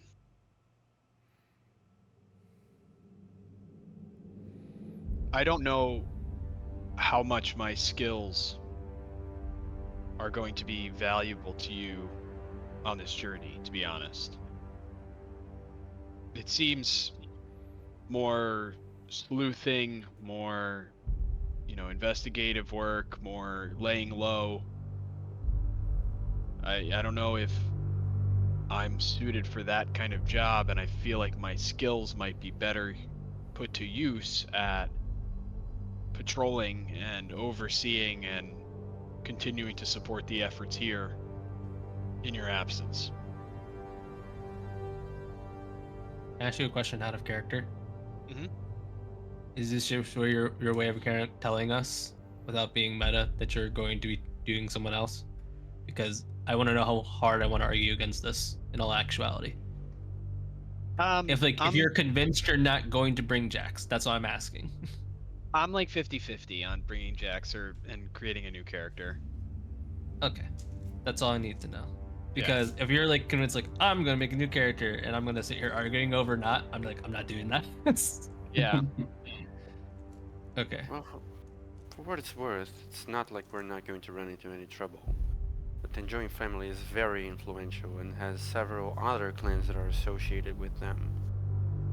Also, my master says things are getting quote-unquote bad there, though I don't really know what he meant. It's true you wouldn't be able to help us with networking as much. But it's also not like your skill set would never be useful, I don't think. If it comes down to it, it sounds like we might have to fight your old mistress. Perhaps. And not for nothing, walking in with a knight in armor with a spear, like that's something you want to do. Well, we're going to have to get around certain things regardless. She looks at Malachi. Oh, I can blend in. And he snaps his finger and immediately assumes the shape of one of your people. This Can is what I I- mean. He could do that. This guy just goes. He just disappears half the time. Points to Clue, and He's you not belong there. I Oh. feel like I could be more of a hindrance there than tracking the acrobat here. Well, it's your choice at the end of the day. I'm not going to push you into any which direction. But also, I wouldn't be making this invitation if I didn't think it would be useful. I am not a kind-hearted person. I'm a practical one.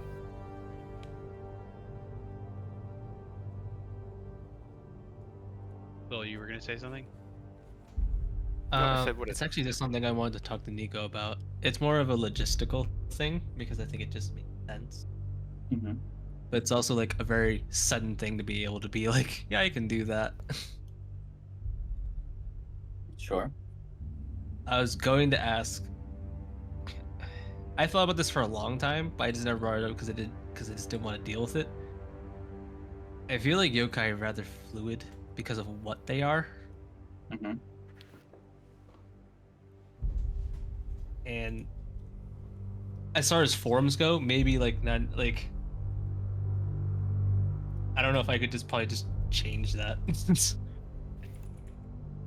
They Are already you think a telling lot of them me- can already shapeshift, so like gender doesn't feel like something that's really. It feels more like a thing that they choose than anything else.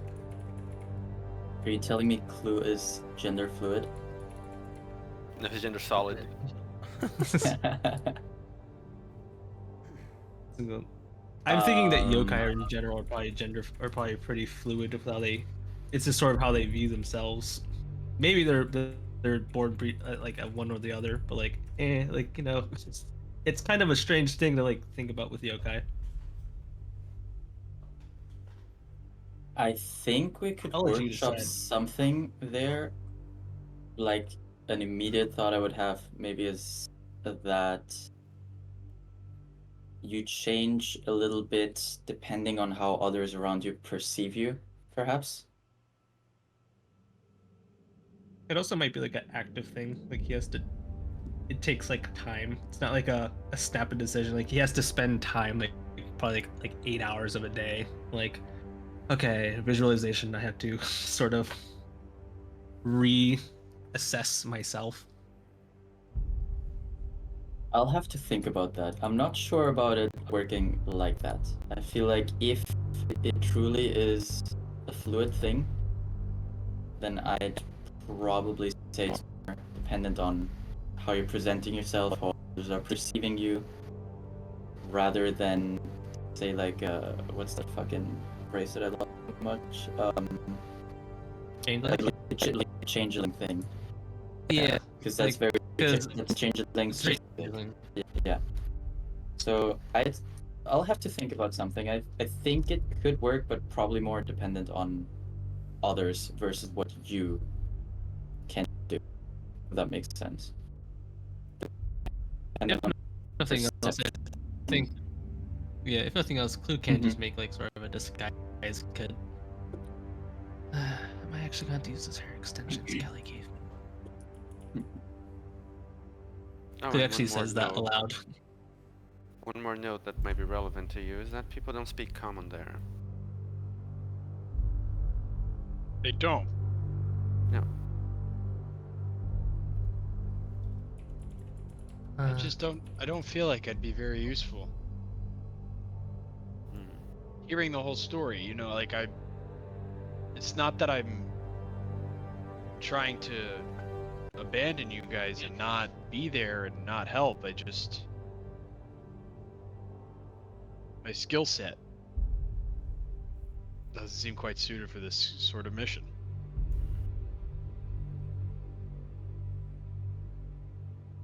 I'm not necessarily against the idea of someone staying here. The other layer to this is, if I needed to sound an alarm, how could I go about doing that? What do you mean? Would I be able to reach your sister here, who would then contact you? Would I be able to contact you directly? Because I don't really have a way of doing something like that myself. Well, if you can't do it yourself, you would have to go through her first, yes, or just ask your boss. Put in your terms. That's fair. The other layer to that is there some many kind layers? of item or magical, like, I don't know, something that I could like break and it would send a signal to you and you would be like, uh-oh, Jax broke this thing and something bad's happening. We should Well- probably speak with Ross me on something like this. Yes. Something like that should be arranged, but I Are you love going that to search? actually. Because that's what I'm thinking here. Like, you have me trailing this guy, hopefully from it, like, I'm not going to be up in his business. I'm just going to be watching from a distance. And if I get the sense that this is going somewhere bad and you guys need to come back now, you have that.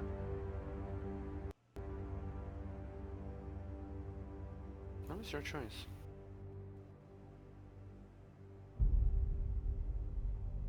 I'm not gonna stop you if you think you'd be more useful here.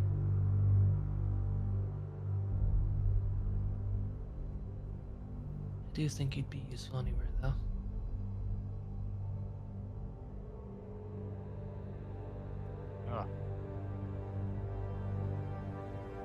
I think I'm gonna stay. Again, it's not you guys. I appreciate your dedication to the mission.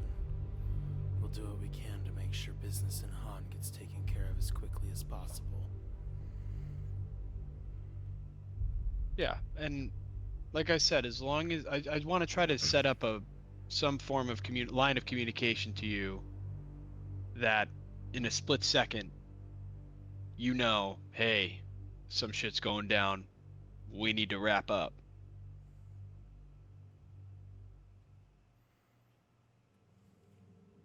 Because this is going to be if I snap this, whatever it is, a twig for instance, if I break that thing intentionally, it's now. Like, we got to go You now. mean intentionally? Well, I'm hoping that there's like a magical way that like if I accidentally like sit on it, it doesn't break or something. It takes extra work to do that kind of thing. You just need to be responsible. Okay, I'll be responsible. I'm No, not like, the one maybe- making it. The Frost Maiden is. Yeah, maybe it's like a crystal that I wear as a necklace, and if I break it, that it sends the message. Fine, you're getting oddly specific with this. Again, I'm not the one making it. I'm just saying that you know magic. That's possible. It's a thing that can happen. It is You possible, can do yes. That anything with magic. It's just asking us to do it is another story. Right. yes, it So- is possible. You're going to have Frost Maiden because I don't have the time to do it because I need to get everyone to Han. But the thing is, if I walk out of this room and don't go with you, I can't remember to ask her this, right? We'll just We'll- do it and tell you what happened. Yes. All right. I'm just making. That's why I'm saying these things out loud now to make sure that doesn't. I don't walk out of here and I'm like, wait, what? You know. Okay, it makes a little bit of sense why you're specifying that it has to be a necklace of something for your own fashion sense. So, yeah, I think I'll stay and make sure everything is going smoothly here. Well, if that's your wish. Who's gonna sigh and look at Irie? Two things. Hmm. Do you need a contract for me to help you? So you could just said hey. Could have deadpans. But I get it. During the story. Secondly, kind of grimacing at this. I can't really do my makeup myself. You said women have an easier time here.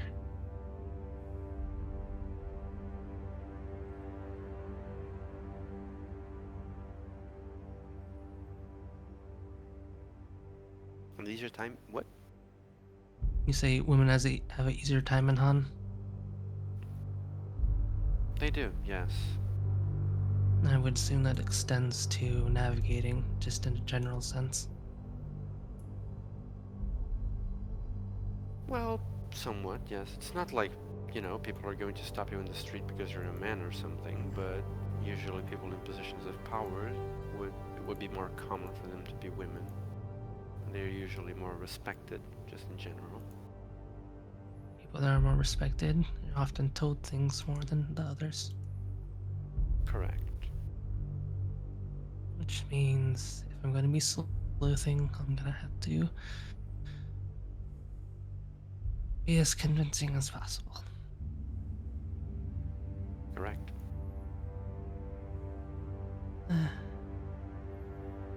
Alright. Come back here later with my things.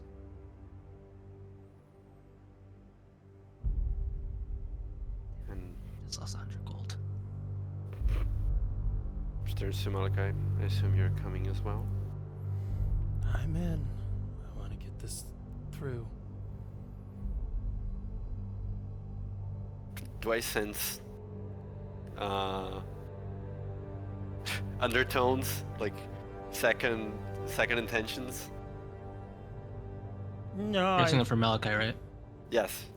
No, I think Okay. you can tell his goal here is to help you take care of business as quickly as possible, so that we can get back to Pernol and finish things off here before they have a chance to regroup.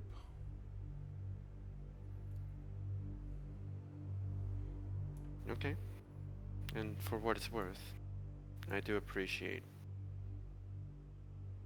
the favor.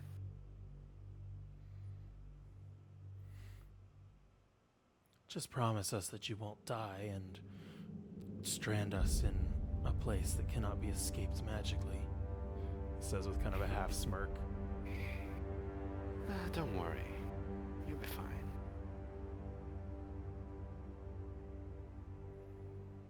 Anyway, I can't believe it. Put this makeup on.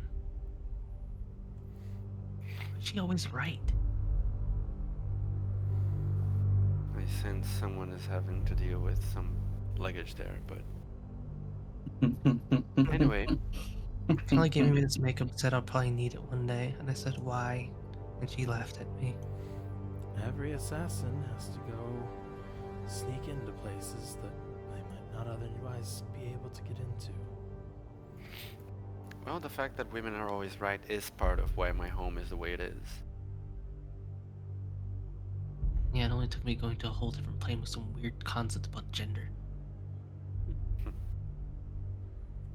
It's more common than you think. Anyway, You'd like it in Makoko. perhaps I'll visit one day. Just don't fall in love with Get his to the sister. city. Whoa, whoa, whoa, whoa, whoa, whoa. What the fuck, Malachi? You're telling me that one such as her would not be likely to fall in love with someone as powerful as your sister? I'm not having this conversation. He just genuinely laughs. And You think I fall in love with people? That's cute. and honestly, she'd probably fall more in love with my mom, not my sister. I could see that. You do realize sexual Yep. interest is not the same as love.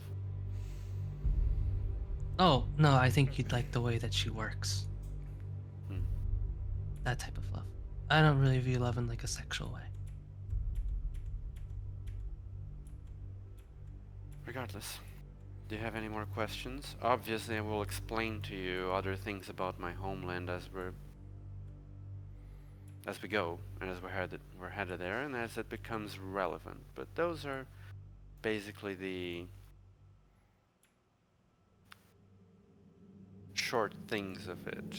People, almost everyone there is an Onijin, just like me. Those who aren't are usually humans, but they are very rare and scarce. People usually respect women more. Almost nobody speaks common, only the upper class, those who have more study or learn, because really common is useless in my land. On that Most of note, Hmm? is your language there related to Infernal at all? Can I get by with a rudimentary knowledge? Hashtag God. We had a sticky note for this. Sticky note. We did it a long time ago About with the languages. rudimentary. Like, I don't know what Infernal sounds like in your world. Like, you know, if Infernal is like Chinese or something. You speak Hanish, which we agreed is more like Japanese, right? Yeah.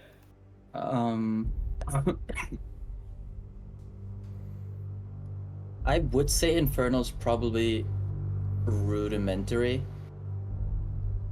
You can probably piece things together here and there, but it would be difficult for you to actively communicate. Mm-hmm. It's like a German guy in Sweden. Right. Exactly, yeah. Yeah. I found a sticky note. French guy in Canada. I'll Famously, probably be able to they keep don't up- understand each other. I'll be able what's to this keep up say? with the general flow of conversation, but is there anything you can do to help me speak it? Well, no, not really. I can.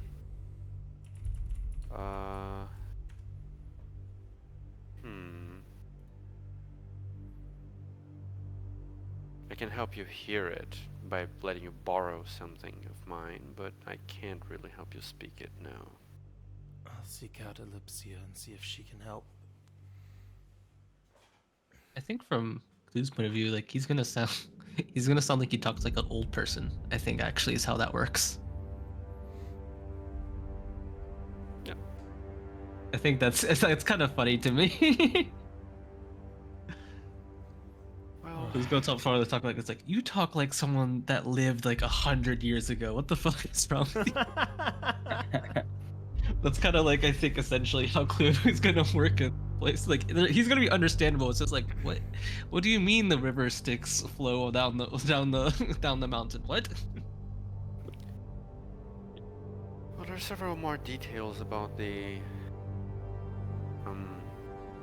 political structure of Han that I can explain to you as we go. But for now, I think those are the most pressing details. Any social navigation really can leave to me at first, unless it's really important for you to go off and do your own thing, in which case I can give you instructions and explanations on certain topics. And also, kind of like smirks, a little evil smirk. Don't expect the people of my kind to be pushovers like the ones here in Bernal.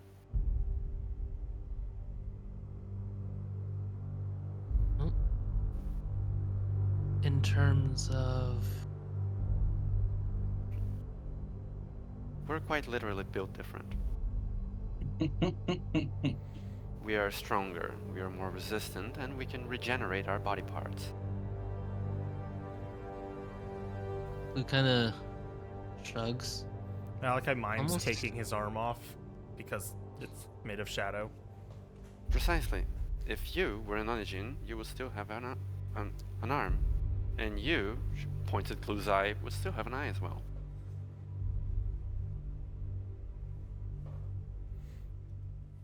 That doesn't mean we're immortal, obviously, but...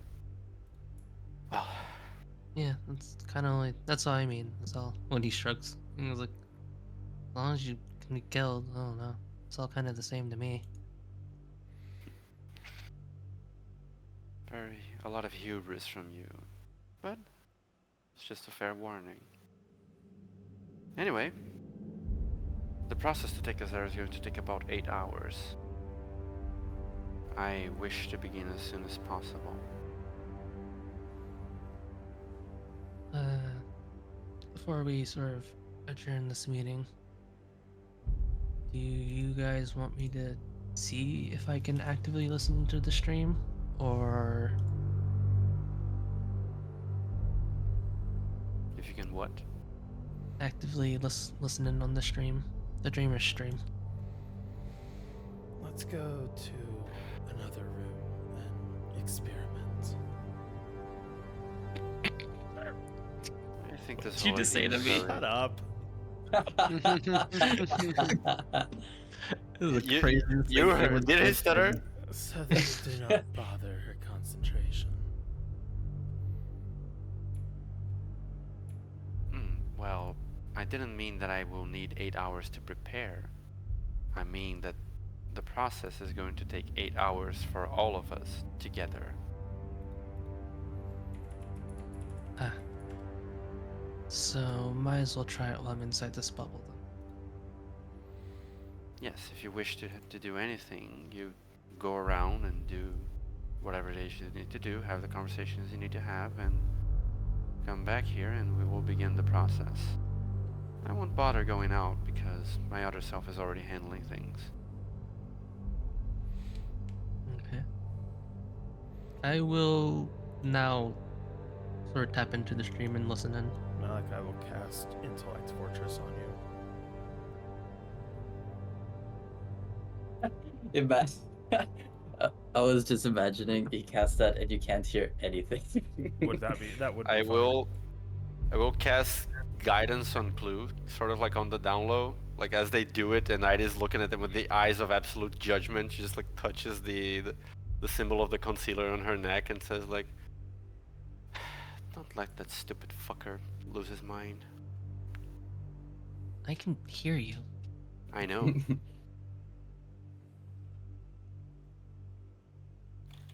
Okay, so you stay in the room and tune in. Yes. How do you tune in? Just listening for messages and imagery, I guess. But is there? Do you close your eyes? Do you try to? Yeah.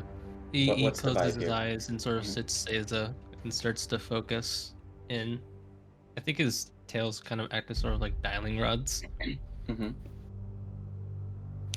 When you think, what language do you think in? I think honestly it's probably like in natural tongue for like Makoku. Okay. And then he probably translates eventually to common. Mm-hmm. As you then tune in with the regular language that you usually listen in with, there are some whispers and odd feelings in your chest even. But you can't quite decipher what they mean. For a moment. But you do speak the language now. Do you switch over? Yeah, I'll listen in with deep speech instead. There are constant conversations happening. Nothing necessarily super important that you can immediately hear. But it's conversations between beings that might be on this plane, might be elsewhere. Feelings being shared of hope,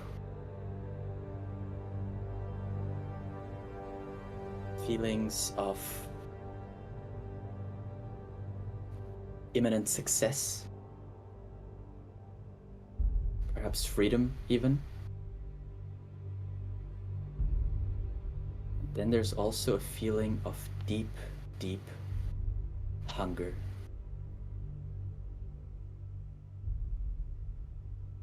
For a moment, you almost feel as though you are hungry yourself. Not for food, but you're hungering for life.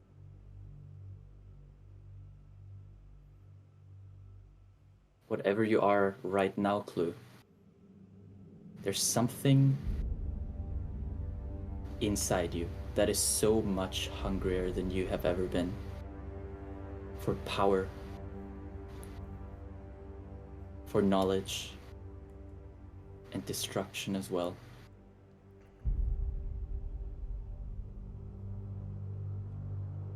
And one singular phrase resonates within each of these beings.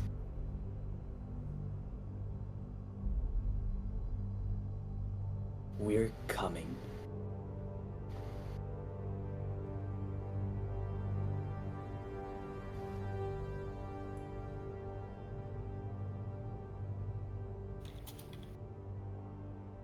In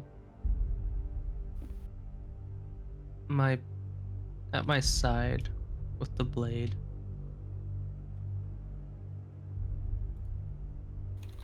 does Bia's voice seem similar to that, or does it feel sort of different from his? Different from his, certainly.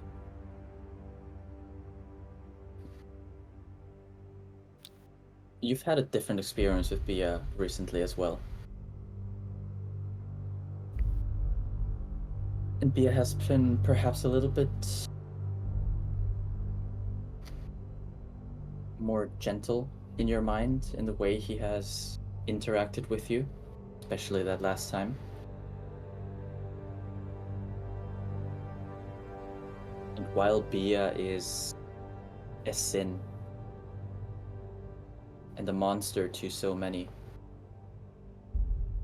this feels different, perhaps not so self-serving,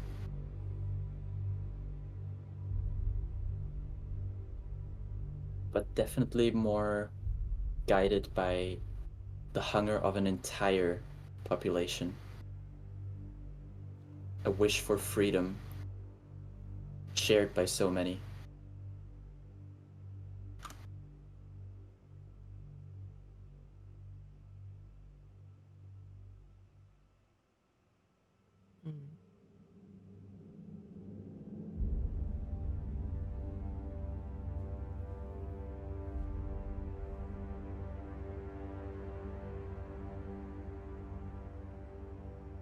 They said we're coming. We're coming. It's a thought that keeps reoccurring here and there, and it's louder than the others. The other conversations are perhaps more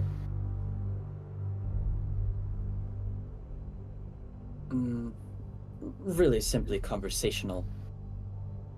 Exchanges about perhaps the day, current feelings, immediate feelings. This is a thread that links one thought to the other.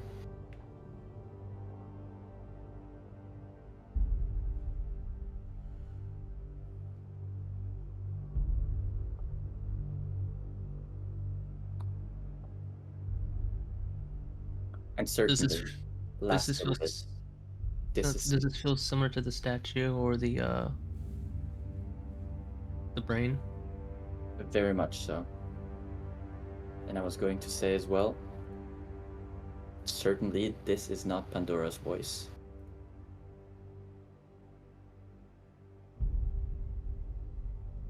Somehow it feels greater than Pandora even. I think in this moment you might understand what the people of Shatrix meant when they said that Pandora took on something that was far too great for him, that went beyond his capabilities, and what led to his downfall eventually. And yet here he seems to be, trying to reconnect with that.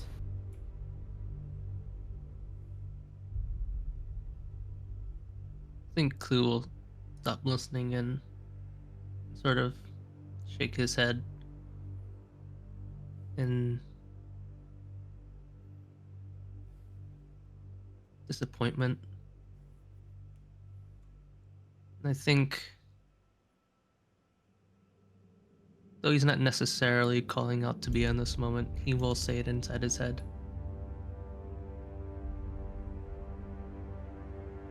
That fool. He could control something like that. He should have just tried to be better than them.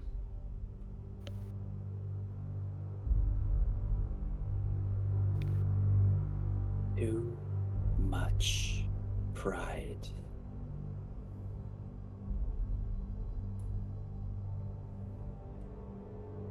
Are you talking about me or him?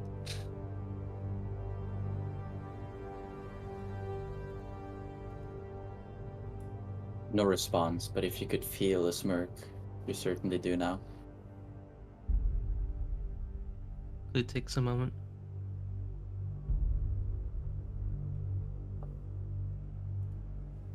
Don't mistake mine, though. I have pride in us.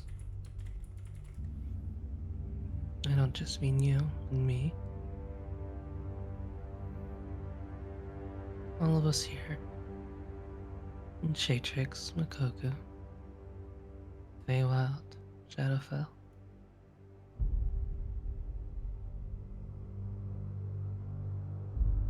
You give me more than what we're dreamt to be.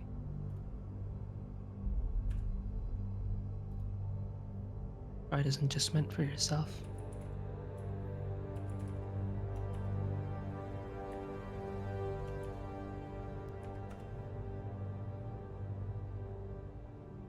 Beware which side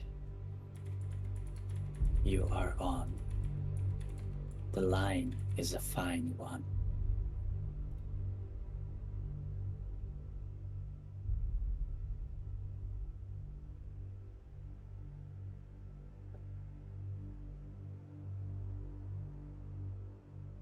Who kind of just passively acknowledges that. And he'll open his eyes.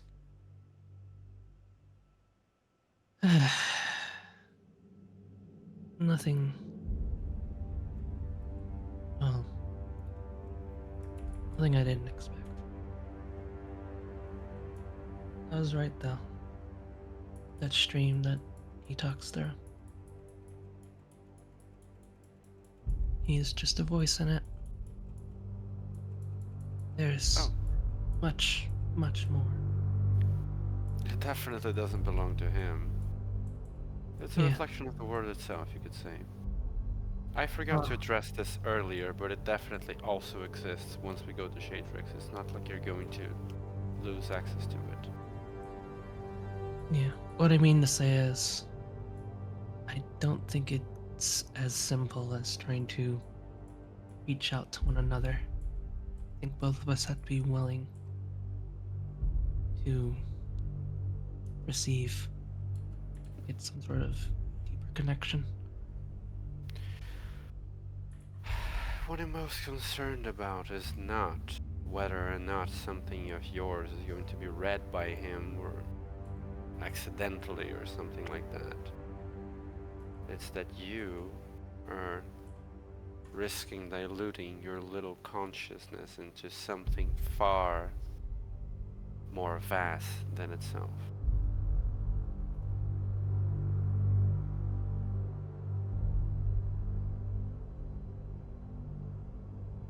Don't worry too much.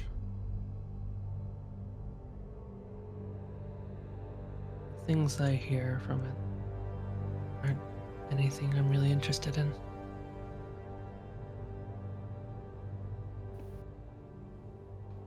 Not no word is going to tempt you or anything. A word is going to absorb you, whether you want it to or not, if you continue to engage with it.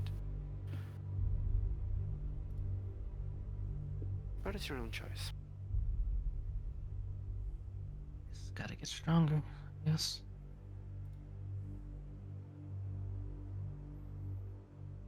You people who pay prices to get stronger. Oh well.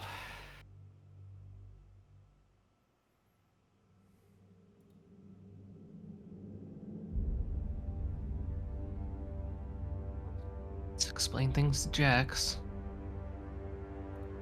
Ah, yes, that.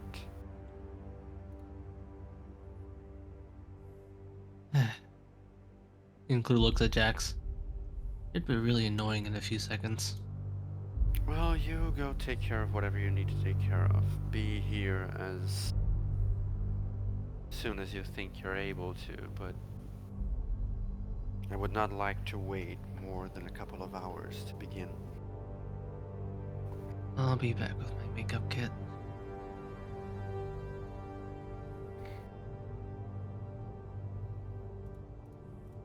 Lugana trudges out. Toodaloo. Malachi will resume his normal appearance and leave to seek out Ellipsia. Jax will stay for a moment. And he'll just turn to Irie and say, "It's not that I don't want to help you, you know. I am aware. Do you think that makes sense? Am I speaking crazy?"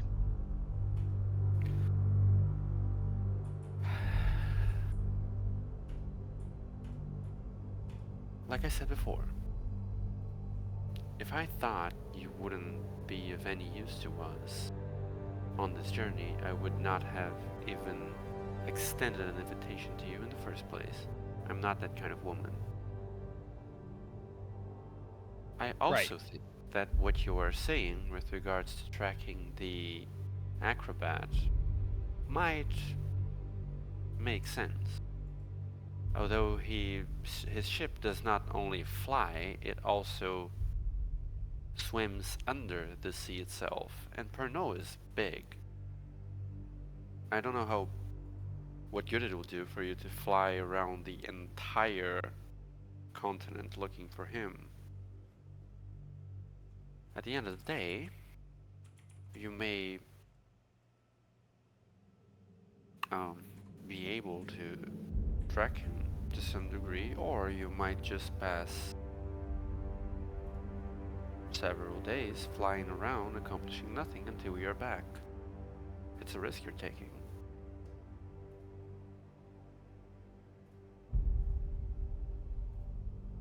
So, still your decision, ultimately.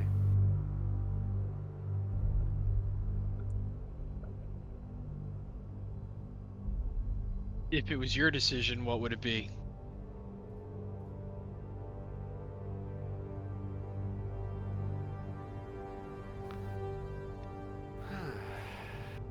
Listen, you're just smarter than me, so like I have ideas, but I don't know if they're always good ones.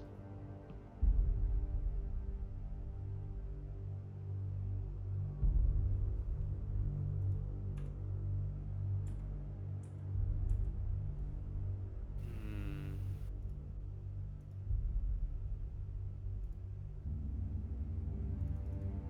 Your power hinges on the Frost Maiden, yes? That's what it seems like so far, yeah.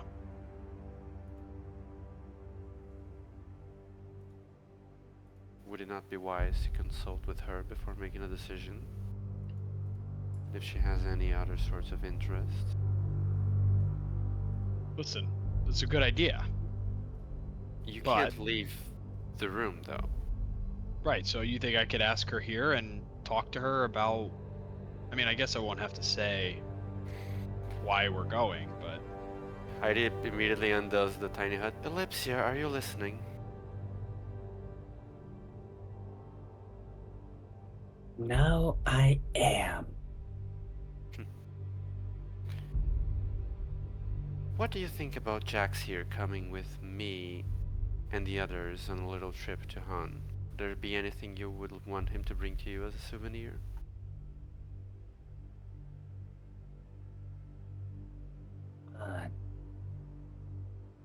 It has been a while since I have heard that name. Souvenir. Knowledge and experience.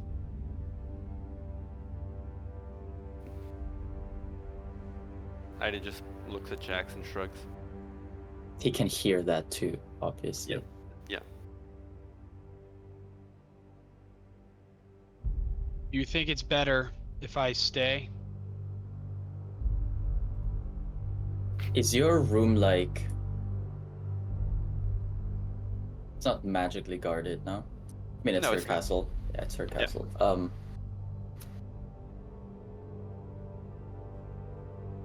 Where there wasn't cold in this room until just a moment ago, suddenly it is freezing. As Ellipsia coalesces in this room out of nothing but cold air. I And know I stands am next to lent. both of you. I know I'm being lent a room here, but you could knock.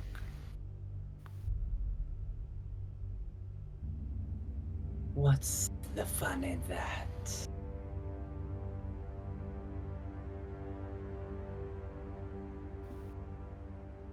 I am not opposed to you making your own experiences, Jax. But the decision is yours. Once you are gone from here, so will some of my abilities to oversee your process and growth. And you will have nothing to rely on besides that which I have already given you. My protection would be limited. My influence near non-existent. But the opportunities vast.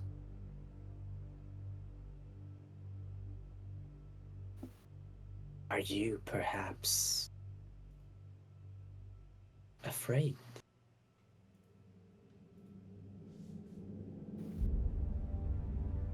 Maybe a little. I don't want to embark on a journey that I'm not quite ready for, or not prepared for. I don't know.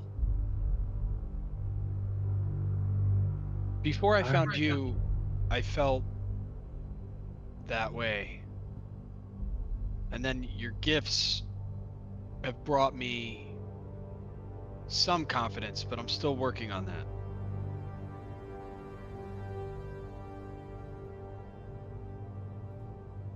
Do you think you would ever be truly prepared for such a mission?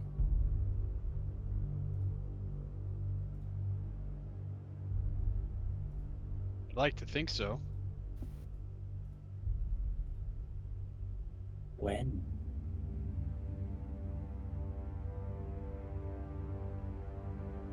I don't know. And why not now?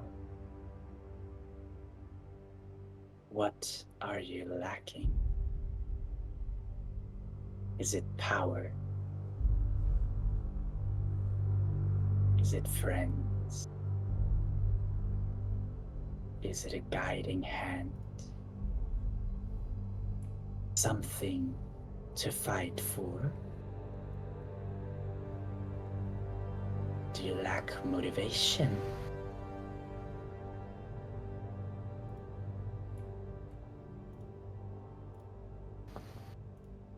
Man. Yeah, fuck it, I'll go. And Jax walks out of the room. I just Ellipsia kind of just looks at Heidi. Yep. She does so by just turning her owl head, though. Doesn't fully turn in your direction. Yeah. Ida just Ida doesn't even like move, just moves her eyes. Like, well, I certainly know how to handle him. I hope it is clear I did not mean to convince him of going. I simply planted a few questions in his mind. But do you think I was ever ready for the position I was put in? And the consequences that those brought upon me and my life.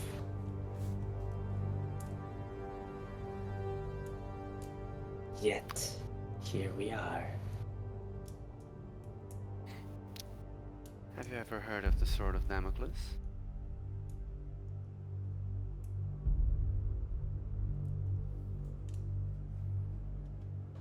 Who is that? Well, Damocles is obviously a translated name into common. The original name sounded a bit more like, you know, the names of my people. But there was this mighty king who spent his whole day, of course, passing judgment on the questions and the requests of the commoners, and one day a commoner accused him of leading an easy life. You know, his whole life was to just make decisions for others. That didn't seem very hard to the commoner, who spent most of his days toiling out in farms and fields. So the king said, fine, you will sit on the throne for one day and you will make decisions for all of us instead. But there will be a sword hanging over your head, and should you make an incorrect decision, it will fall down and decapitate you. I'll spare you the details of the story, but the commoner spent that day, and once he was relieved of his duty, he was very glad to be rid of it. The story is where the old saying, heavy lies the head that wears a crown. Is sometimes attributed to have sprout up from. But you can see that the implication is quite clear. The more power and responsibility is given to one, the heavier the weight of their decisions, and the more regrets may come with each step that we take. And such is life for some of us. And such are the repercussions for few of us. She kind of looks around the room of her castle in this prison.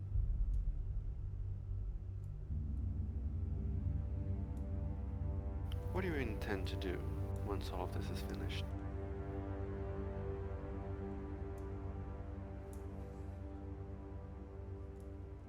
I wish to leave and lead a quiet life for however long I have left. You wish to go back to Chatrix?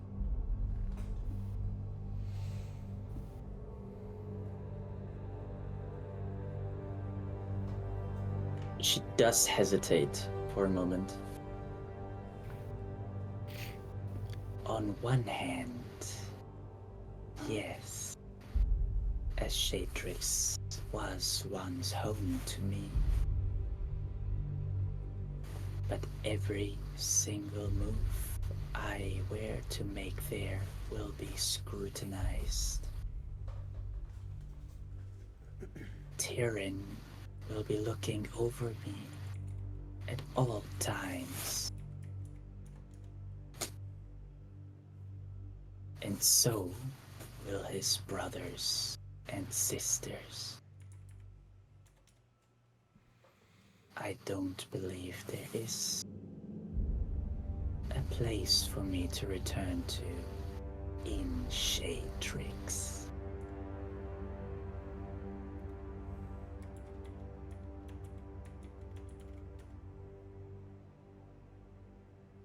If not there, then where are you going to have your little retirement plan? The universe is vast,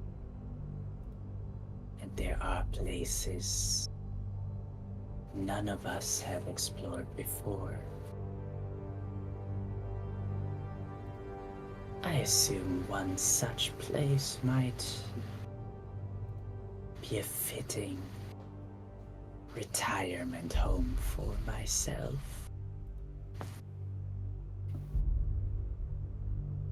I see.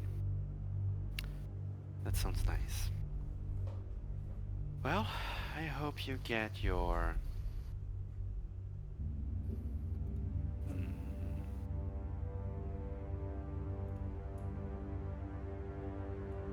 well-deserved rest eventually. And if you feel like visiting once and again, I do live in a place where the tainted ones can easily reach. I cannot say I am necessarily on good terms with your deities either.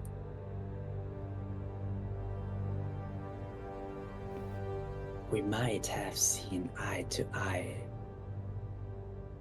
at some points, but even those paths diverged near the end of it all. Hence, how I ended up here, and they did not.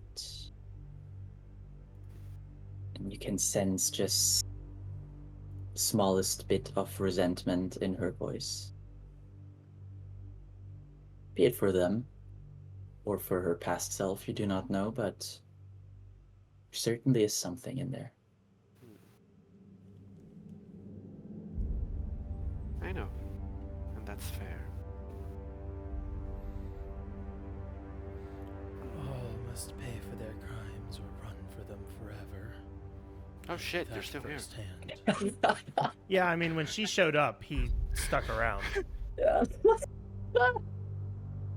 He was Yeah, literally only looking for her, going to go look for her, and then she materialized behind him, and he's like, "Oh well, I guess I can stay here." Yeah. Just Only comes clue back. left to go get some makeup. That's it. She turns her head 180 to look at you in the corner. Like, how long have you been here? No, for? he would probably be Yeah. standing like by the door because like Both of them just go like, oh fuck, right. There's a man here. She covers her breasts. No, I'm kidding. Yeah. Oh my god. The conversation was just tits out. Oh my god, you pervert. Clue walks in. Why is everyone tits out? What the fuck? Turns around. It's that meme.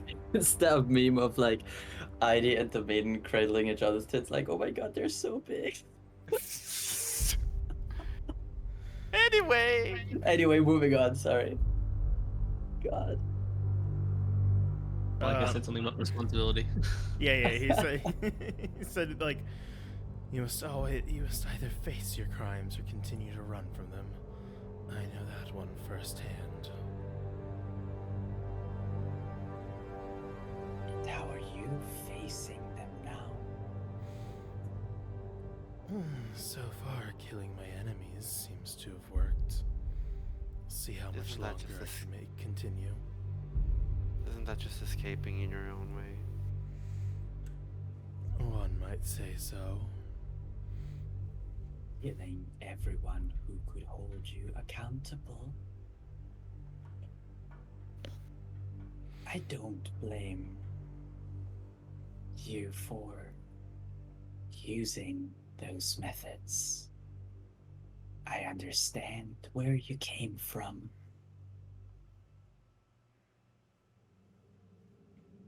But truly facing your past is a difficult task for anyone. I certainly don't feel like continue this conversation much longer. Regardless, Lady Ellipsia, I was going to seek you out to see if you might be able to assist us in some way. I know you were able to grant us some of your memories to help us communicate with the orcs, and I didn't know if you might be able to do something similar for us traveling to Han in order to be able to speak their language.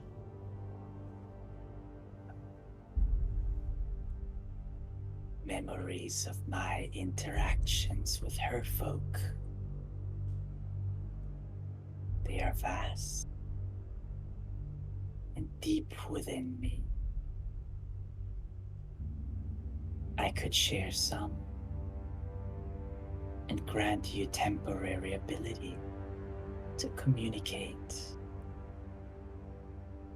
But as I mentioned to my paladin, my influence there is thin. I too am limited by that veil. The ability to communicate and, to a lesser extent, understand their culture would alone be an incredible boon.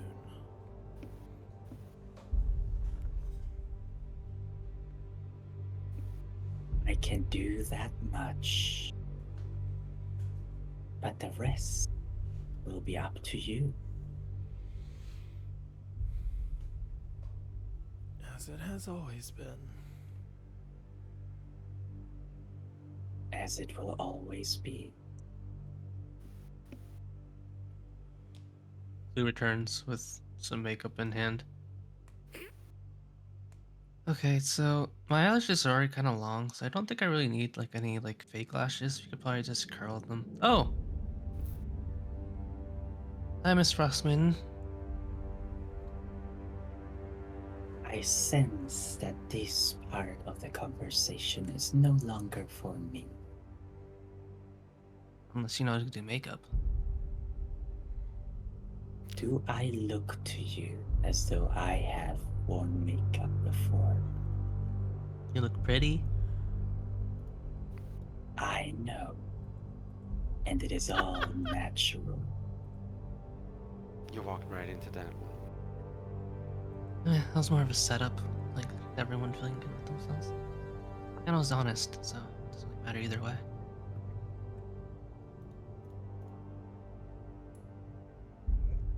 Beware of using such flattery in Han, is all I can say for now. Is I that will bad? re- Is that bad? It looks to Irie. They are not pushovers as they are here. They are quite literally built different. Everyone says that, and then they take a knife into the eye and they all scream. And then the eye just pops back. Oh, then you go for the throat and they stop breathing. Can They you regrow again? their heads. It depends on how one perceives a knife in one eye. There's still the other eye, with which one can see their prey. Many others would simply fall over and lose their will to fight.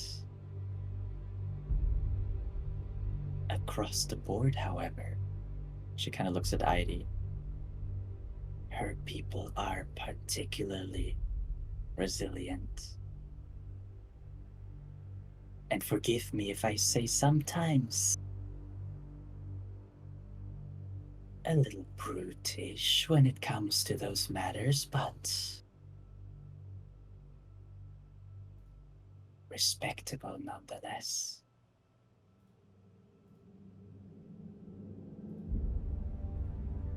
That is correct. At this point, Jax would walk back into the room and be like, "So are we going to Han or what?" I had to do my makeup first. Takes 8 What? hours. Are you all set to go? I mean, I have everything that I brought with us to Krishnak. I might as well just bring all that with me to Han. I don't know what else. What else am I gonna do? No, that's fine. I was just making sure. The other two as well? Yep.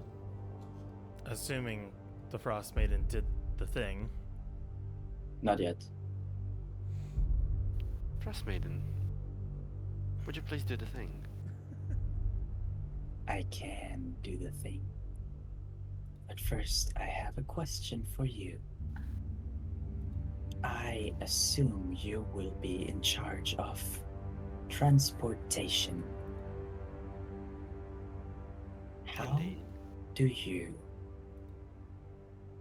intend on bypassing this prison's chains? Well, I'm going to use rather powerful interplanar magic, so I assumed it's You have something for magical. this. Its sheer magical energy bulk would be possibly sufficient to bypass it, especially since I wound up with an incantation that wound up here with an incantation that was not too far off. If necessary, I can make adjustments and try to force this through as required. And as Clue indicated, he does possess an item that has some sort of inclination to get through such limitations. So, you know, a combination of factors. That's a good point. Has she ever seen the chalice? I think you gave me the chalice, I think before the battle against Ira as sort of a last resort, like something like that. I know at one. I gave it to you to find a way to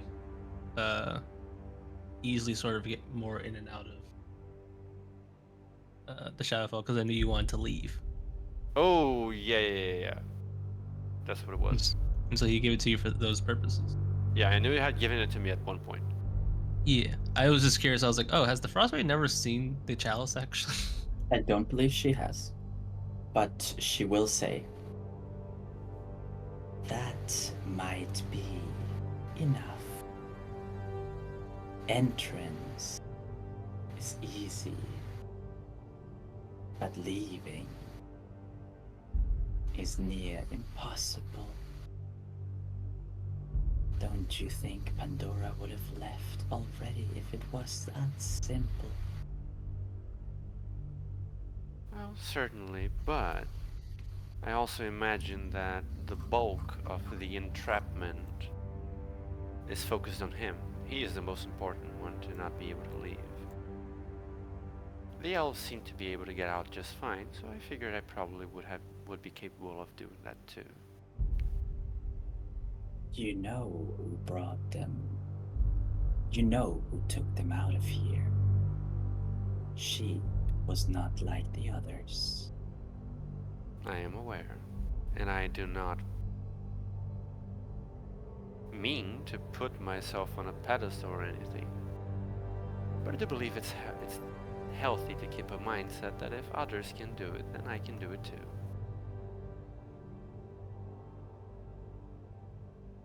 If an owl could truly smile, she would.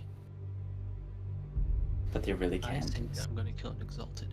It's overconfidence. But when Jesus, keeping our mind open.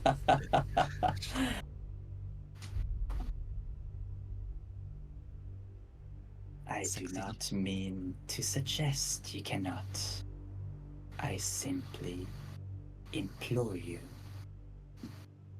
to be thorough and careful.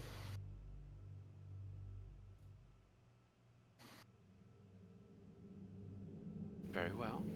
Your advice is very well noted. I will do it as best as I can. One last thing before I leave you all to it. Mm-hmm. Looking at you, Heidi. If you feel the darkness encroaching upon you, do not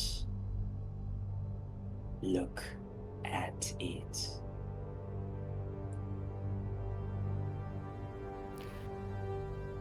Over the course of our journey here, I have had many opportunities to read books, look into voids, connect to weird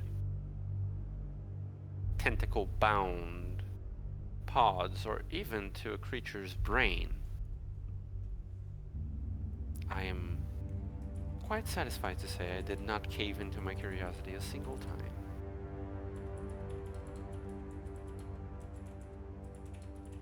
Remarkable, and yet nothing in comparison to what might challenge your exit. They do not want others to leave.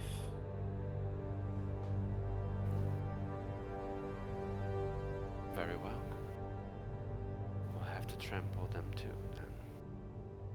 Without looking at them, obviously. Naturally. Then she'll close her eyes for just a moment and she'll speak. Allow me for one moment to share but a brief memory. Essentially, she's asking for permission to enter your minds for a moment, as she did just a few days ago. Malachi will nod.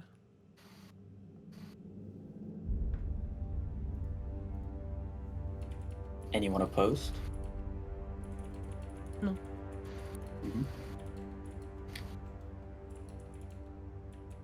Close your eyes and venture with me. I think that's where I'm gonna call it today. Spicy.